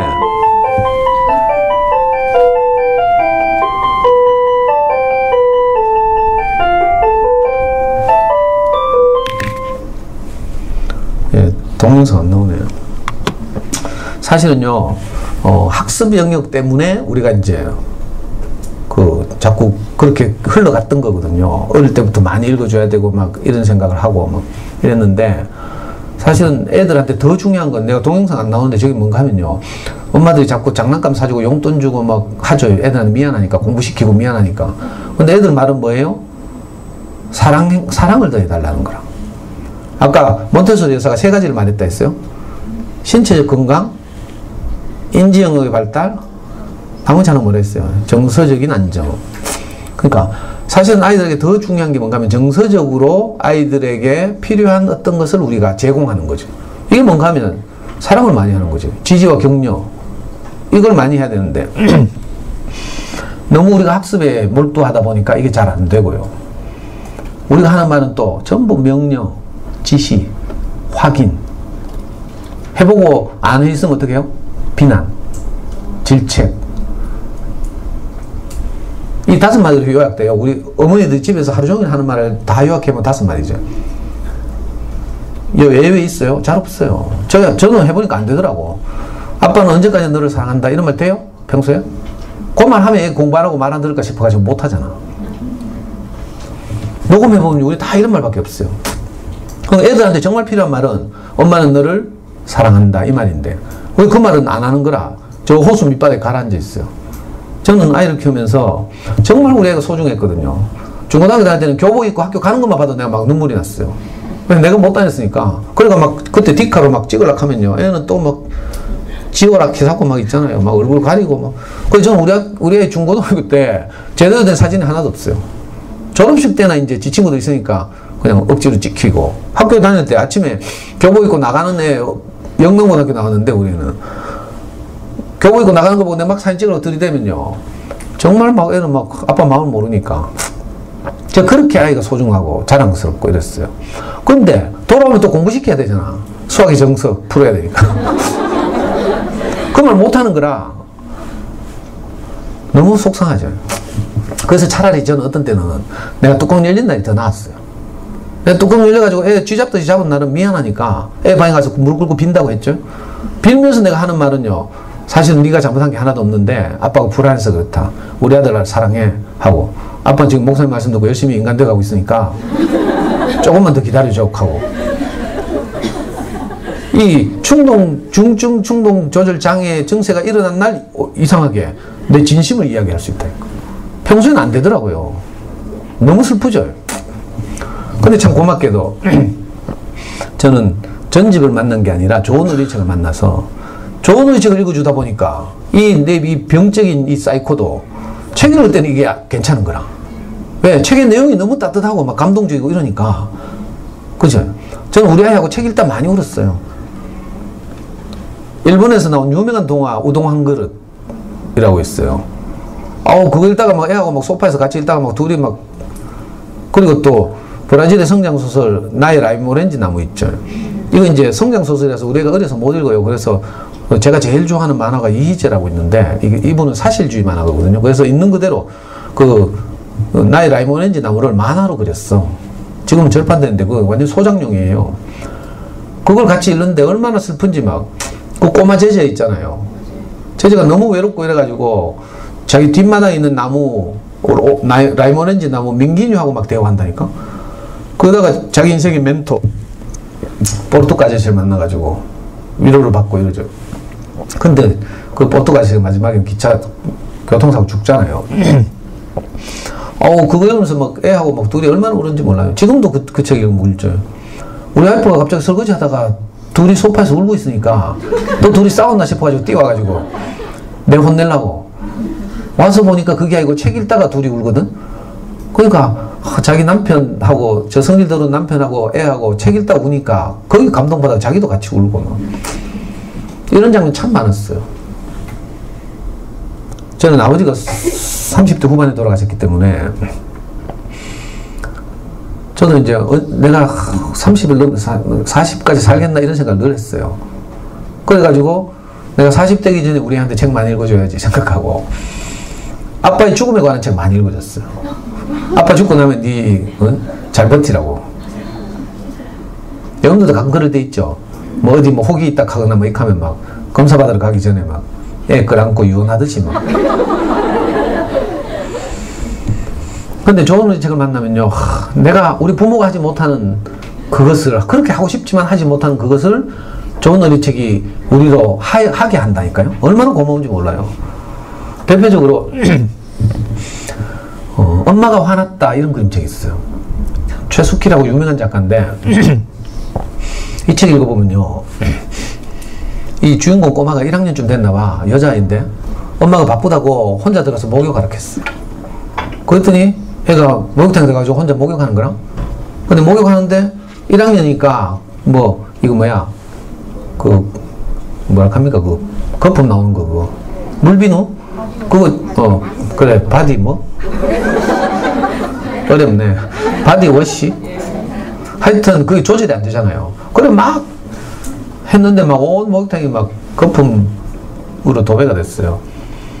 지는 너무 재밌죠. 목욕하니까 혼자 목욕하니까 대견하기도 하고 스스로 생각해도 엄마가 또 하락하기도 했고 그럼 막 열심히 하고 있는데 엄마가 가만히 보니까 한참 지났는데 안 나오는 거라. 그래 목욕탕 문 벌컥 열고 들어가니까 목욕탕 완전 개판돼 있거든. 그래가지고 또 막 지랄하는 거라 막. 그러니까 애가 영문을 모르잖아. 자기가 목욕하라 해놓고 자기는 열심히 목욕했는데 막 뭐라 하는 거야. 그리고 이유도 모르고 혼나니까 자존감이 툭 낮아지죠. 또 좀 있으니까 엄마가 짜장면을 시켜줘요. 짜장면 애들 정말 좋아하잖아요. 그래가지고 막 너무 고마워가지고 막 정신없이 먹고 있는데 엄마가 또 막 쫓아오더만 막 또 뭐라 하네. 왜 뭐라 하는 거, 뭐 방바닥에 퍼질렀다고 또 뭐라 해. 1학년들이 다 먹다 보면 흘리고 뭐 얼굴에 떡칠하고 이렇죠. 그리고 또 자존감 툭 낮아지고요. 이번에는 혼자 놀라케가 이번엔 조신하게 엄마한테 혼 안 나고 놀아야지 하면서 스케치북을 꺼내가지고 이제 그림을 그리면서 놀았어요. 근데 애는 상상력은 뛰어나지 스케치북은 좁지. 옆에 가만히 보니까 벽이 있네 넓게. 거기다가 스케치북 그리는 걸 막 벽까지 연결해가지고 막 쫙. 근데 좀 이따 엄마 쫓아오더만 막 뭐라 하는 거랑. 그리고 애가 너무 작아져. 이 작가는 기막히게도 애 자존감이 낮아지는 것을 애 크기가 작아진다고 비유했어요. 나중에 보니까 애가 안 보여. 너무 작아져가지고. 엄마는 놀래가지고 애 안 보이니까 이제 그때 제정신이 든 거죠. 그러니까 온 동네 방네 쫓아다니면서 우리 딸 못 봤냐고 울면서 찾으러 다녀요. 알고 보면 애는 너무 작아져서 울면서 엄마 치마 치마 밑에 잠들어 있다가 자기 자고 있는데 보니까 어디서 우는 소리 들리고 엄마가 뛰댕기고 있거든. 그럼 wak하노 싶어 보니까 지 찾는 거라. 그제서야 애가 아까 막 혼낼 때 엄마는 정말 속상하고 이랬지만 알고 보니까 엄마가 나를 저렇게 사랑해서 찾고 다니는구나 이걸 알게 된 거죠. 이런 유명한 그림책이 있어요. 자, 우리 대실초등학교 꼬마들이 이 책 읽는다고 한번 생각해봐요. 어떻게 되겠어요? 이 책에 꼬마가 바로 난 거라 나. 이걸 보고 전문적으로 동일시라고 불러요. 동일시. 아이덴티피케이션. 여러분들이 송혜교하고 동일시 돼가지고 태양의 후예를 그래 쳐다보는 거하고 똑같아. 동일시가 되니까 몰입되죠? 연습부 그래서 보는 거예요. 그러니까 책의 주인공과 내가 동일시 돼야 재밌어지는 거라. 지식은요 내하고 동일시가 안 돼요. 무슨 말인지 알겠어요? 나중에 이건 커가면서 이제 확산적 독서를 자연스럽게 하게 되는 거지 유아기 때부터 의도적으로 지식책을 뭐 읽힌다고 이게 뭐 되는 게 아니에요. 그러니까 좋은 그림책들은 이렇게 주인공이 난 거라. 그러니까 재밌죠. 그 다음에는 주인공이 엄마한테 혼날 때 나도 속상하고요. 내 속상했던 생각 나죠.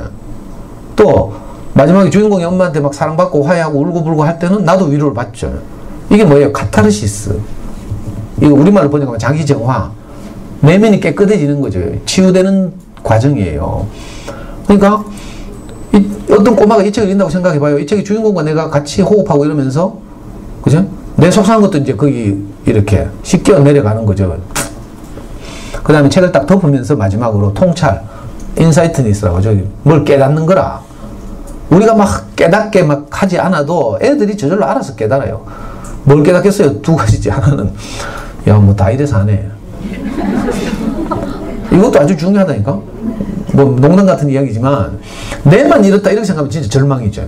근데 다 이렇다 하면 위로가 돼요. 이상하게. 무슨 말인지 알겠어요? 그리고 더 중요한 걸 깨닫겠죠. 아까 엄마가 화낼 때는 화낼 때대로 엄마였지만 알고 보니까 엄마가 나를 깊이 사랑하고 계시는구나.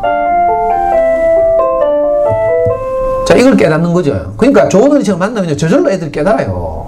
저는 아이들하고 어린이를 위한 인문학 수업을 하거든요. 일주일에 한 번씩 애들 오게 해가지고 팀을 모아 짜가지고 4명, 5명. 좋은 그림책을 읽고 자기 마음을 표현하게 해요.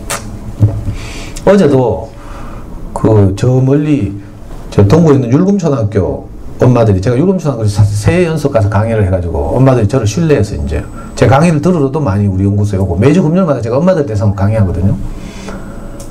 그리고 애들하고 이제 인문학 수업을 하는데 이 율금초등학교 3, 4학년 아이들의 한 팀이에요.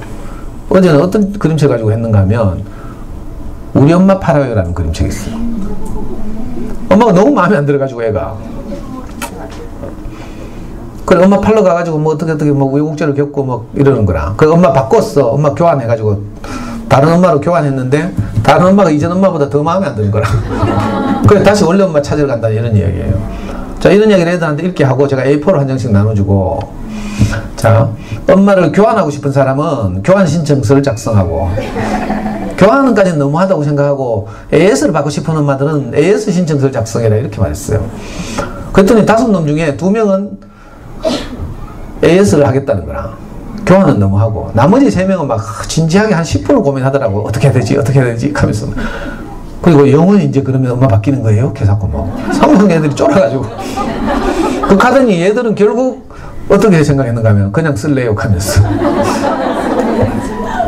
그러면 내가 또 켰죠. 그냥 쓰려면 왜 이 제품을 그냥 쓸지 그 장점을 써라 20가지 하면서 그래가 막 20가지 막 쓴다고 막 애들 막 했어. 그리고 자기 마음을 표현하는 거라. 근데 희한하게 사실은 속상한 거 많잖아요. 근데 애들이 지혜롭게 우리 엄마는 내한테 가끔씩 책을 읽어준다. 이걸 좋은 점이라고 쓴 거라. 뒤집으면 뭐예요? 책을 자주 안 읽어준다 이건데 이건 AS의 대상인데 애들이 엄마가 너무 소중하니까 우리 엄마는 책을 가끔씩 읽는다. 이걸 장점으로 쓰더라니까. 전부 이런 식으로 가끔씩밖에 안 때려요. 이렇게.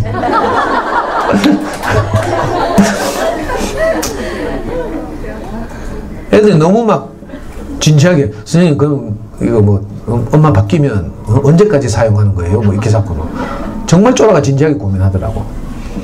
애들이 이렇게 좋은 어린이책을 읽고요. 자기 마음을 표현해보는 이걸 해야 돼요. 엄마한테 이게 안 되거든? 자기 마음을 표현하는 게 안 되잖아요. 엄마들 막 무섭고 화내고 막 뭐 말만 꺼내면 지랄하고 이러니까. 어제 제가 이제 아이들이 이제 수업하면서 자기 마음을 표현한 걸 제가 폰으로 찍어가지고 엄마들 단톡방에 올렸어요. 그랬더니 한 엄마가 그렇게 화답하더라고요. 우리 아이들이 자기 속마음을 이렇게 시원하게 표현할 수 있어서 너무 고맙다 하면서. 이렇게 하면서 아이들이 치유되는 거거든요. 정말 소중한 시간이죠. 좋은 그림책 읽기는 사실은 인지능의 발달에도 큰 도움이 되지만, 그죠? 정서적으로 안정되면 우리 아이들이 자기 일을 훨씬 잘할 수 있어요. 여러분들도요, 남편이 여러분들 감동시켰다고 생각해봐요. 친정 동생이 어려운 일을 겪고 있는데 남편이 비자금 1,000만 원 주면서 이것밖에 없어서 미안하다 하면서 저놈 좀 도와줘라 이렇게 말했을 때 감동받잖아요. 그럼 너 어때요? 저녁상을 차리는 것도 훨씬 기분 좋게 차리고요. 청소기도 신나게 돌리죠. 우리 아이가 꼭 이래요. 내한테서 돈 뜯어간 날은 아무 말도 안 하는데요. 커피가 내 책상에 또 얹어져 있다니까. 기분 좋으니까.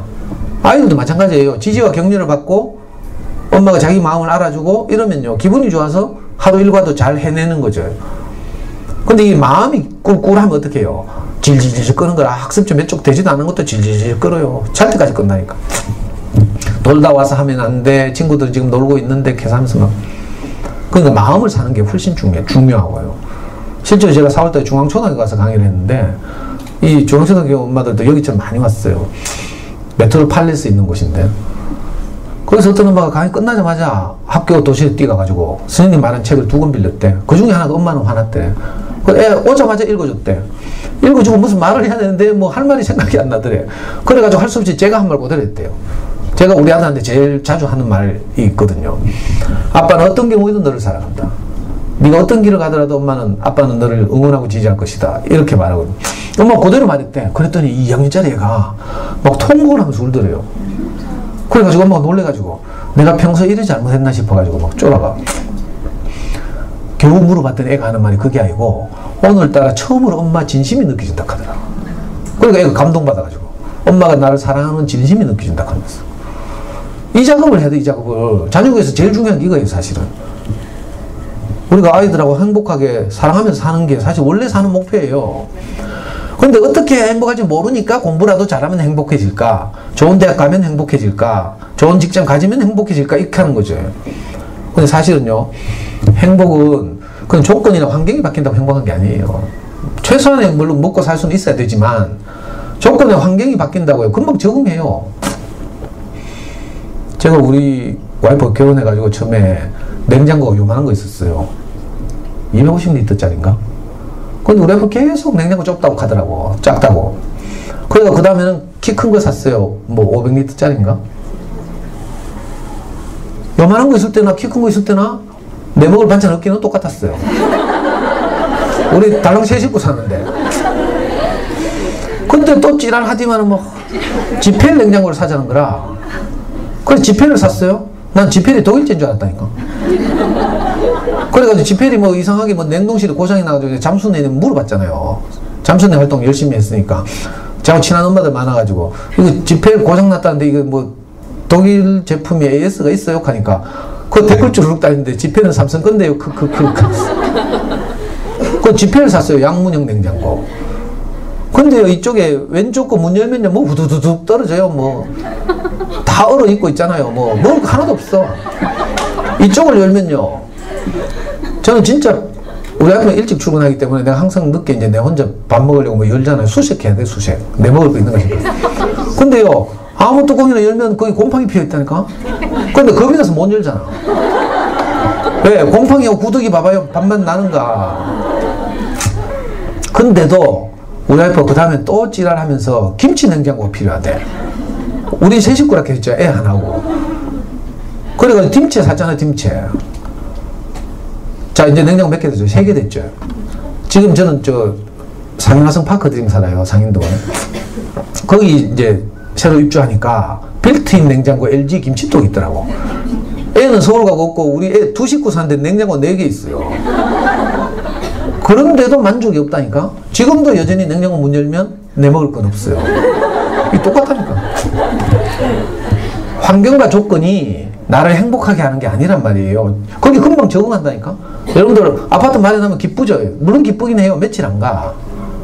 청소하기 바쁘고요. 또 거기 적응하고, 또 아파트에 걸맞는 소파 사야 되고요. 뭐 텔레비 사야 되고, 뭐 에어컨 사야 되고, 살 거 많아요.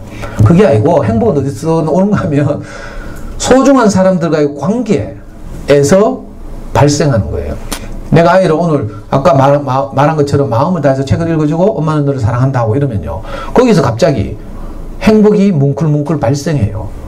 그러니까 행복은 조건이나 환경이나 형편이나 처지나 이게 바뀐다고 어느 날 갑자기 쑥 오는 게 아니에요. 복권 당첨되면 행복할 것 같죠? 최근에 뉴스 안 봤어요? 아들이 40억짜리 복권 당첨돼가지고 엄마가 아들 폐륜이라고 피켓 시위하는 거 봤어요? 안 봤어요? 최근에. 그 동생하고 지금 소송하고 막 이러죠.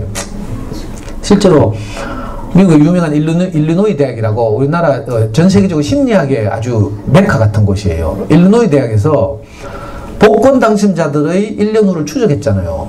추적 조사를 했어요. 그랬더니 복권에 당첨된 사람들이 복권에 당첨되지 않은 사람들과 행복지수가 1년 후에 하나도 변한 게 없대요.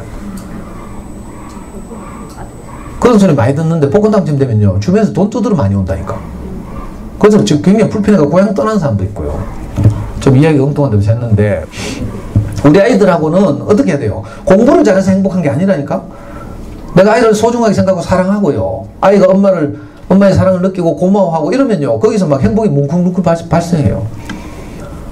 저는 어릴 때는 이걸 몰라가지고 우리 애 보고 항상 네가 100점 맞으면 아빠는 너를 사랑하고 한 개라도 틀리면 넌 뒤진다, 내가 늘 이렇게 했어. 그랬더니 우리 애가 1기장에다 1학년 때 이렇게 썼어요. 아빠 빨리 죽었으면 좋겠다. 나는 정말 좋은 아빠가 되고 싶었는데, 내가 아버지 없이 자랐는데 우리 애는 내 빨리 죽었으면 좋겠다. 비극이죠, 비극. 저도 그래서 수많은 실패를 했거든요. 근데 이상하게 아이와 함께 이렇게 지내다 보니까 진짜 너무 행복해요. 공부를 잘하는 건요, 물론 우리는 공부를 잘했어요. 근데 저를 항상 불안하게 해요. 여러분도 한번 해보라니까. 5등 하면 3등 하고 싶고 3등 하면 1등 하고 싶죠. 1등 하면 전교권에서 놀아야 돼요. 이게 우리의 수능 성적표예요. 여러분들 봐도 잘 모르죠. 그냥 모르니까 뭐 쳐다볼 거 없고. 이것도 최근에 강의 듣는 사람만 보는 거라. 4월 달에는 못 봤어요. 자, 우리의 수능 성적표인데 한번 들어봐요. 좀 그만 쳐다보고.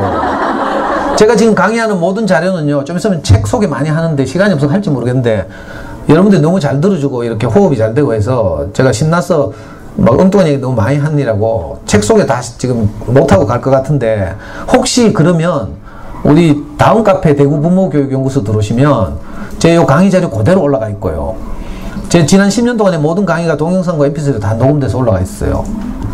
그리고 잠수의 영어 공부법이나 뭐 아이들을 살리는 수학 공부법 강의도 다 있거든요. 다른 학교에서는 2번, 3번 가는 학교는 이제 수학 공부법 이야기하고 또 잠수의 영어 공부법 이야기하고 이러니까, 혹시 필요하신 분은 이제 다음 카페 대구 부모교육연구소 들어가면 돼요. 여기 뭐 가입만 하면 바로 정혜원이에요. 치사하게 뭐 댓글 5개 이상 달고 뭐 이런 거 없어. 저는 솔직히 말하면 가입도 안 하고 싶어요. 근데 이건 다음의 정책이라서 할 수 없이 해야 되는 거죠. 우리의 수능 성적표인데요, 우리 애는 문과 갔어요. 문과 40만 명 중에 약 200등 정도를 했어요. 200등에서 250등. 100분위로 말하면 상위 0.05%예요. 전국에서 200등에서 250등 했어요. 내가 아주 기분 좋았을 것 같죠? 슬픈 일이에요. 서울대 경영학과는 이제 법대가 다 없어졌죠. 로스쿨로 바뀌었어요. 그래서 서울대 법대 정원 205명 줄었어요. 그 경영학과가 정시 모집에서 52명을 뽑았어요. 우리가 몇 등 했다고요? 전국에서 200 몇 등 했어요. 물론 등수대로 다 경영학과 가는 건 아니에요. 사회과학대 가는 애도 있고 뭐 한데, 대부분 그래도 문과 애들이 법대를 못 가니까 가장 우수한 애들이 경영학과를 지원해요. 서울대는 수능으로 2배수를 뽑아요. 우리 애는 200에서 250등 해가지고 52명을 뽑으면 104명을 일단 선발하죠. 수능 성적으로. 104명 안에 들었어요. 근데 불안하죠. 겨우 104명 안에 들었으니까 결국은 논술에서 떨어졌잖아요. 근데 무슨 말 하고 싶은지 알겠어요? 성적이 아무리 좋아도 거기서는 행복이 없어요. 항상 불안해요. 저는 이걸 절실하게 경험했어요. 우리는 잘할 때는 모의고사에서, 고등학교 모의고사에서 전국 5등을 한 적도 있어요. 근데 이게 다음 시험이 또 겁난다니까. 실제 수능도 아니고요. 항상 긴장해야 돼요. 지금 유명한 사람들 보면 항상 불안하잖아요. 장차관 대가 막 청문회 하는 사람들 막 온갖 거 다 후배 파고 막 이래가 막. 그렇죠? 이상하다니까. 높이 올라갈수록 두려워요. 꽃들에게 희망이라는 유명한 어른용 동화책이 있어요. 거기 보면요. 애벌레들이 막 밟고 막 계속 꼭대기까지 올라가잖아. 나중에 꼭대기 올라가면 아무것도 없어요. 구름 위로 올라가면. 비참하죠. 근데 아무것도 없다는 사실을 아무도 안 알려줘요. 그러니까 계속 남을 밟고 경쟁해서 높이 올라가야 된다고 생각하는 거죠. 여러분들은 그런 길을 가면 안 돼요. 오늘 하루 아이하고 행복하게 살아야 돼요. 내일이 또 올 것 같아요? 우리는 항상 오늘만 살잖아요. 그러니까 오늘 아이들 사랑하고요. 좋은 어린이책 읽어주고 이러면 아이들 공부 잘하게 돼 있어요. 맨날 내가 혼내고 잡으면서 공부 잘하겠어요? 아니면 사랑하고 격려하고 지지하는데 공부를 잘하겠어요? 한번 생각해 보라니까. 당연하죠. 이건 결국은 당연한 거. 여러분들 살림하는 거 생각하면 돼. 반찬 뭐 맛없다 해갖고 남편이 계속 찌랄하면 더 쫄줘요. 안 그래요? 그리고 속상할 때 뭐 MSG 몰래 태아보고.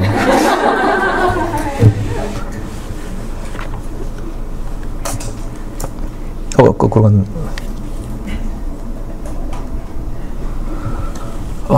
제가 여러분들을 설득하고 싶어서 지금 오만 이야기를 하고 있어요. 왜? 이거는 엄마들의 인식이 제일 중요하니까. 어린 시절에 엄마들도 잘 모르고 하니까 여러 가지 뭐 잘못이라기보다는 좀 안타까운 선택들을 많이 하죠. 장기적으로 보고 아이를 이렇게 잘 자라게 해야 되고, 또 무엇보다도 행복하게 아이를 키워야 되고, 이런데 동네 언니들 하는 말이 뭐 애 키우는 일은 도 닦는 일이다 해서고 막 뭐 말 잘 들을 때 실컷 잡아라 하고 뭐 나중에 사춘기 지나면 말 안 듣는다 하고 막 이런 얘기만 듣고 있어요.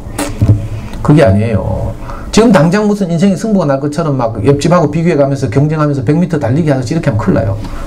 마라톤 같이 해야지. 100m 달리기 하면 출발부터 남달라야 돼. 발 얹는 거 있죠. 스타팅 블럭. 거기 발 얹어가지고 막 박차고 나가야 되죠. 그리고 10초만 하면 승부가 끝나기 때문에 여유가 없어. 무조건 이겨야 되고. 그렇죠? 막 전력을 다해서 뛰어야 되고. 얼마나 인생이 피곤해요? 근데 우리 아이를 키우는 일은 100m 달리기가 아니에요. 다행히. 뭐예요? 마라톤 같은 거죠. 길게 보고. 입시 전문가들은 자녀교육이 마라톤이라면 스퍼트 지점은 35km 지점이죠. 마라톤의 스퍼트 지점. 우승하기 위해서 전력을 다하는 구간을 보통 35km 지점 잡아요. 입시에서는 고등학교 2학년 겨울방학. 지금 우리 꼬마들은요, 마라톤에 출전도 안 했어, 아직. 뭐 해야 돼요? 마라톤을 뛰기 위해서 몸 만들어야 돼. 몸 만들면 뭐예요? 심폐 능력을 향상시키고, 근력을 키우고, 이런 거 하는 거지. 안 그래요? 그리고 우승 안 해도 돼. 완주만 하면 돼, 우리는. 자기가 물려받은 재능을 잘 발휘하면서 최선을 다해서 인생을 살면 되죠. 꼭 전국 수석해야 되겠어요? 그러니까. 그러려면 어떻게 돼요? 지금 아이들이 자기 인생을 잘 살 수 있도록 어린 시절에 뭘 해요? 심폐 능력과 근력 키우기 이런 걸 하는 거라. 그게 제일 좋은 게 사랑 많이 하고 관계 좋아져야 되고요. 그리고 좋은 어린이책 많이 읽어주는 거죠. 그러면서 책 읽기가 너무 중요해서 제가 이런저런 이야기를 하면서 여러분들을 설득했어요. 왜냐하면 첫 번째 조건이 애가 책을 좋아하려면 일단 엄마가 책 읽기에 대해서 중요하게 생각해야 되거든요. 그래야지 도서관에 가서 책 빌려오죠. 두 번째는 아이들에게 여유가 있어요. 여유. 제가 시간이라고 표현을 하지 않고 여유라고 표현하는 이유가 있어요. 우리 많은 엄마들이 책 읽기 중요하다는 거 알아. 근데 어떻게 될지 몰라. 좋은 책도 몰라. 근데 책 읽기 중요하대. 답답하니까 엄마는 밖에 나가서 커피 마시고 있으면서 애가 엄마 피아노 끝났는데 태권도 가려고 하니까 아직 1시간 남아서 뭐 하지? 하면 책 읽어 하면서. 이 짜투리 시간에 책 읽기를 시키죠. 그러면 책에 집중 못 해요. 그때 뭐 해요? Y 들고 있거나 학습 만화 드는 거라. 왜? 책은요, 몰입해 들어가는데 많은 시간이 필요하고요. 그죠? 또 동일시되고 뭐 이래야 되니까. 언제 하는가 하면 저녁 물리고, 거실에 나와서 테이블에 빌려온 책 다 얹어놓고, 애들하고 보드게임도 하고요. 수학 같은 것도 보드게임 많이 해야 돼요, 1학년 때는. 연필과 종이로 수학 공부하면 조져요, 애들은. 이 유형 중심의 학습을 하는 거죠. 특히 뭐 구몬수학 이런 거 해갖고 막 초로 시경제 해갖고 막 이렇게 하면 처음에는 막 하지만 한 3학년쯤 돼가요. 나중에 다 극한다 애들이. 엄마 수학 누가 만들었어? 왜? 하면 찾아가서 죽이려고. 특히 1학년들 보면 수 5를 가르고 모으고 하죠. 2와 3으로 가르고 1과 4로 가르고 또 모으고 하죠. 그러면 연필과 종이로만 자꾸 할 일이 아니고 저녁에 그 테이블 위에 할리갈리 갖다 놓고 할리갈리 알아요? 네. 가끔 가다가 던킨 도너츠 가면 사은품으로 주잖아. 할리갈리 갖다 놓고요 하는 거예요. 그 과일 모양이 5개가 되면 종을 쳐서 카드를 다 뺏어가는 거죠. 그거 하면 저절로 수 모으기 수 나누기가 돼. 연필과 종이로 할 일이 아니죠. 나중에 내년에 또 부르시면 내가 수학 공부를 어떻게 할 것인지, 특히 초등 저학년 시절에 어떻게 수학적 장난감을 가지고 그죠? 아이들로 하여금 수학의 재미를 느끼게 할 것인지 이런 이야기 할게요. 그러니까 저녁에 이 테이블 주위로 가족들이 모여서 빌려온 도서관에서 빌려온 그림책을 같이 읽어주고 하는 이런 식으로 넉넉한 여유가 있을 때 해야 책의 맛을 느끼면서 아이들이 책의 세계로 빠져드는 거죠. 그리고 네 번째 조건은요, 가야 돼요. 서 계시니까 내가 가야 되는 줄 알고 불안해가지고. 언젠가 가긴 갈 텐데. 네 번째 조건은 저학년 때는 특히 책 읽어줘야 돼요. 이 또 어린 엄마들이 애들 이제 한글은 알지, 동생도 키워야 되지, 바쁘니까 네가 읽어 이렇게 한다니까. 근데요, 책 읽는 건요 그렇게 쉽고 만만한 작업이 아니에요. 우리 영어 알파벳 다 알지만 영어책 못 읽잖아요. 읽으려고 하면 막 발음기호 생각하면서 뻐벅거리죠. 애들도 마찬가지인데. 자, 저자의 의도, 행간의 숨은 뜻, 지금 이 장면의 의미, 배경, 그림 모든 것을 고려하면서 이 해나가야 될 작업이기 때문에 이게 쉽지 않잖아요. 그러니까 어떻게 해야 돼요? 어린 때 저학년일수록 엄마들이 많이 읽어줘요. 이건 제 이야기가 아니에요. 옛날에 KBS에서 5년 전에 학교란 무엇인가 10부작 다큐멘터리를 했거든요. 그 다큐멘터리의 7부작이 책 읽어주기가 책 읽기를 좌우한다예요. 제목이. 전문가들이 다 과학적으로. 그러니까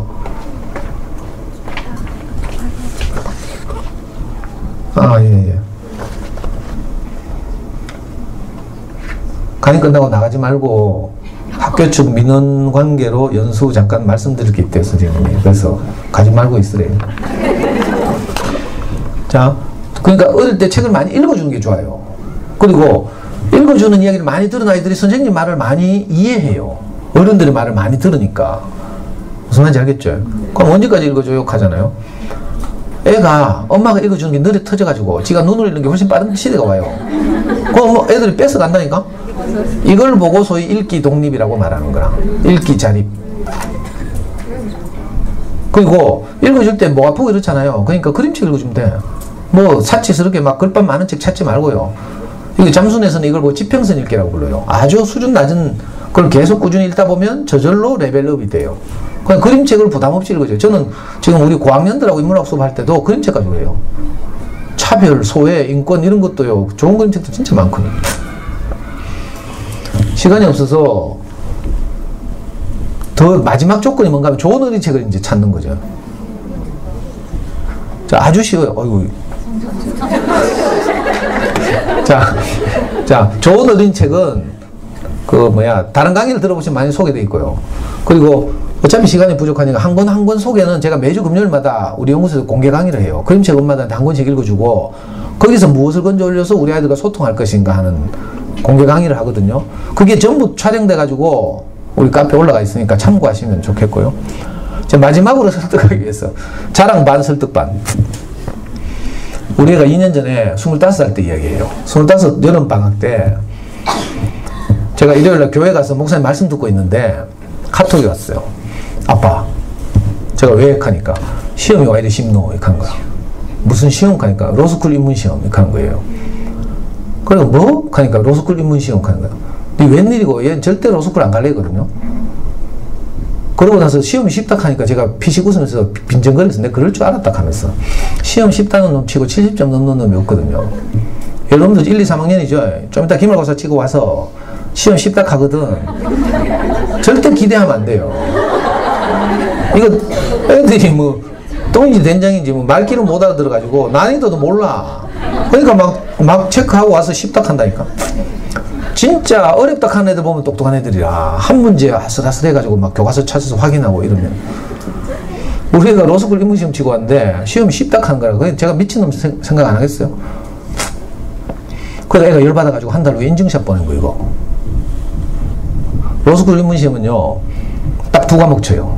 언어 이해하고 추리 논정하고 각각 35문제 나와요. 그리고 25 전후의 청년들이 25에서 35 전후의 청년들이 우리나라에서 가장 논리적 사고를 요하는 법률가가 되는 로스쿨을 가야 되잖아요. 로스쿨 정원이 우리나라 2,000명이거든요. 그 해마다 7,500명에서 8,000명 정도의 문과 최상위권 아이들이 로스쿨 입문시험을 쳐요. 근데 보시면 언어 이해 과목은 35문제 나오는데 우리가 34문제 맞췄어. 근데 너무 쉬웠죠. 난이도가 좀 변별력이 낮아서 100분이라면 상위 5% 보여요?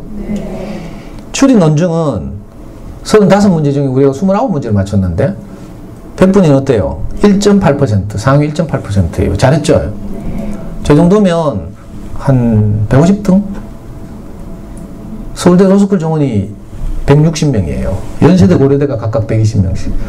물론 뭐 로스쿨 입문시험만 가는 건 아니에요. 학점도 있고 공연 외국 성적도 있고 면접 자기소개서 있지만 근데요 우리 애는 아까도 말씀드렸지만 고등학교 이후로는 책 읽을 시간이 없죠.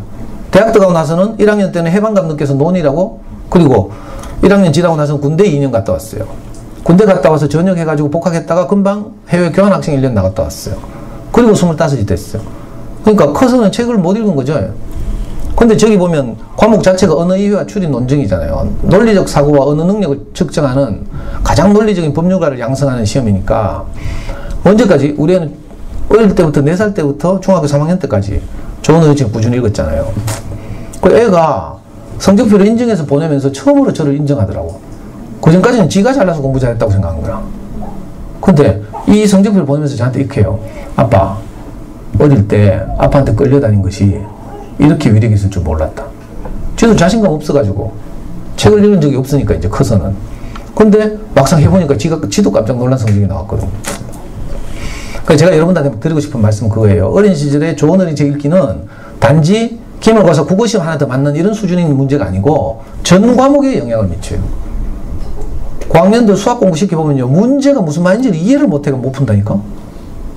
영어도요. 지문이 나오잖아요. 독해예요. 수능에도 그 문법 문제 한두 문제밖에 안 나오고요. 다 독해예요. 독해. 청해 17문제 빼놓고는 다 독해져요. 근데 영어로 되어 있을 뿐이지 결국은 독해력을 테스트하는 거예요. 그러니까 여러분들이 어린 시절에 좋은 어린이책 읽기가 정말 소중하다. 이걸 설득하고 싶고요. 뒤에 선생님 와 계시니까 제가 나머지는 다 지나가는데 좋은 어린이책을 이제 또 한 빌려 읽는데 4가지를 그죠? 아니 지금 이거 찍으면 시간이 너무 많이 걸리니까 올려놨다 했어요. 우리 카페에 똑같이 올려놨어요. 자, 도서관에서 좋은 어린이책을 빌리는데 첫 번째 조건은 많이 팔린 책을 찾는 거예요. 예, 베스트셀러. 인터파크나 예스24 가서 스터디셀러라고 검색하시면 어린이 책 체크하고 스터디셀러 검색하시면 돼요. 그러면 오랫동안 많은 사랑을 받은 책 이런 게 이제 베스트셀러죠. 그걸 도서관에서 빌리시면 되고요. 두 번째는 제가 저학년이니까 그림책 많이 읽어주라 했어요. 그림책은요 가장 권 있는 책이 뭔가 하면 그림책의 노벨상이라고 불리우는 칼데콧상이 있어요. 칼데콧을 받은 그림책만 해도 우리나라에 한 180권 들어와 있어요. 그냥 도서관에서 이런 책 빌리시면 되죠. 칼데콧이라고 검색하시면 돼요. 자, 미국에 칼데콧이 있다면 영국에는 게이트 그린웨이상이라고 있어요. 질이나 수준이 비슷해요. 이 밖에도 많은 상들이 있지만 지나가요. 그러다가 엄마들이 이제 책에 대해서 좀 눈을 뜨시면 그 다음부터는 작가를 따라가면 되죠. 아까 인터파크에서 가장 많이 팔린 책 1위가 권영쌤이었어요. 권영쌤의 그림책은 다 좋은 평가를 받고 있죠. 거기 보면 백희나도 있었죠. 백희나의 책들도 아주 인기 좋죠. 아이들도 좋아하고. 이렇게 이제 작가를 따라가는 거죠. 자, 근데 여러분들은 초보니까 저학년이니까 어떻게 하면 되는가 하면 가장 손쉬운 방법은요. 학교 도서관에 가서 출판사를 따라가는 거라. 좋은 어린이책을 내는 출판사는 정해져 있어요. 뭐 전집도 똑같잖아요. 전집 옹진교원, 몬테소리 프레벨, 아가월드, 해밍웨이, 안데르센 뭐 이렇듯이 좋은 어린이책 단행본을 잘 만드는 출판사도 딱 정해져 있어요. 자, 1번, 저학년 1번, 비룡소. 비룡소는 우리나라 출판 대기업 민음사의 어린이책 브랜드예요. 자, 비룡소 쌍벽을 이루는 전두환 장남이 운영하는 시공주니어. 내가 밉지만 책을 워낙 잘 내니까 할 수 없이 읽히고 있어요. 자, 3, 4위 정도가 길버드 어린이. 이 지원이와 병관이 씨 유명하죠. 애들 정말 좋아해요. 강아지 똥도 여기서 나왔죠. 자, 이런 식으로 출판사들을 따라가면 된다는 말씀을 드리고요. 자, 마지막으로 우리 엄마들의 시각 교정을 위해서 책 2권을 권해요. 우리 아이 책날개를 달아주자 하고 소설처럼. 이 2권을 읽어보시면 아마 제가 왜 권하는지를 알 수 있을 것 같아요. 도서관에서 빌려보시든지. 그리고 오늘 제가 말씀드린 모든 자료는 다음 카페 대구 부모교육연구소에 그대로 PDF 파일로 제가 변환해서 그대로 올려놨어요. 내려받으셔서 참고하시면 좋겠고요. 이거 말고도 도서 목록 다 올라와 있어요. 장르별로. 아이고, 여러분들이 너무 잘 들어주시고 많이 이렇게 호응해 주시고 이래가지고 제가 시간 조절을 못했어요. 그래서 정작 중요한 좋은 어린이책을 소개하는 건 그냥 다 생략했어요. 너무 죄송하고 필요하시면 들어오셔서 이렇게 도움 받았으면 좋겠고요. 혹시 또 내년에도 불러주시면 내년에는 아이를 살리는 수학 공부에 대해서 네, 잘 들어주셔서 감사합니다. 자.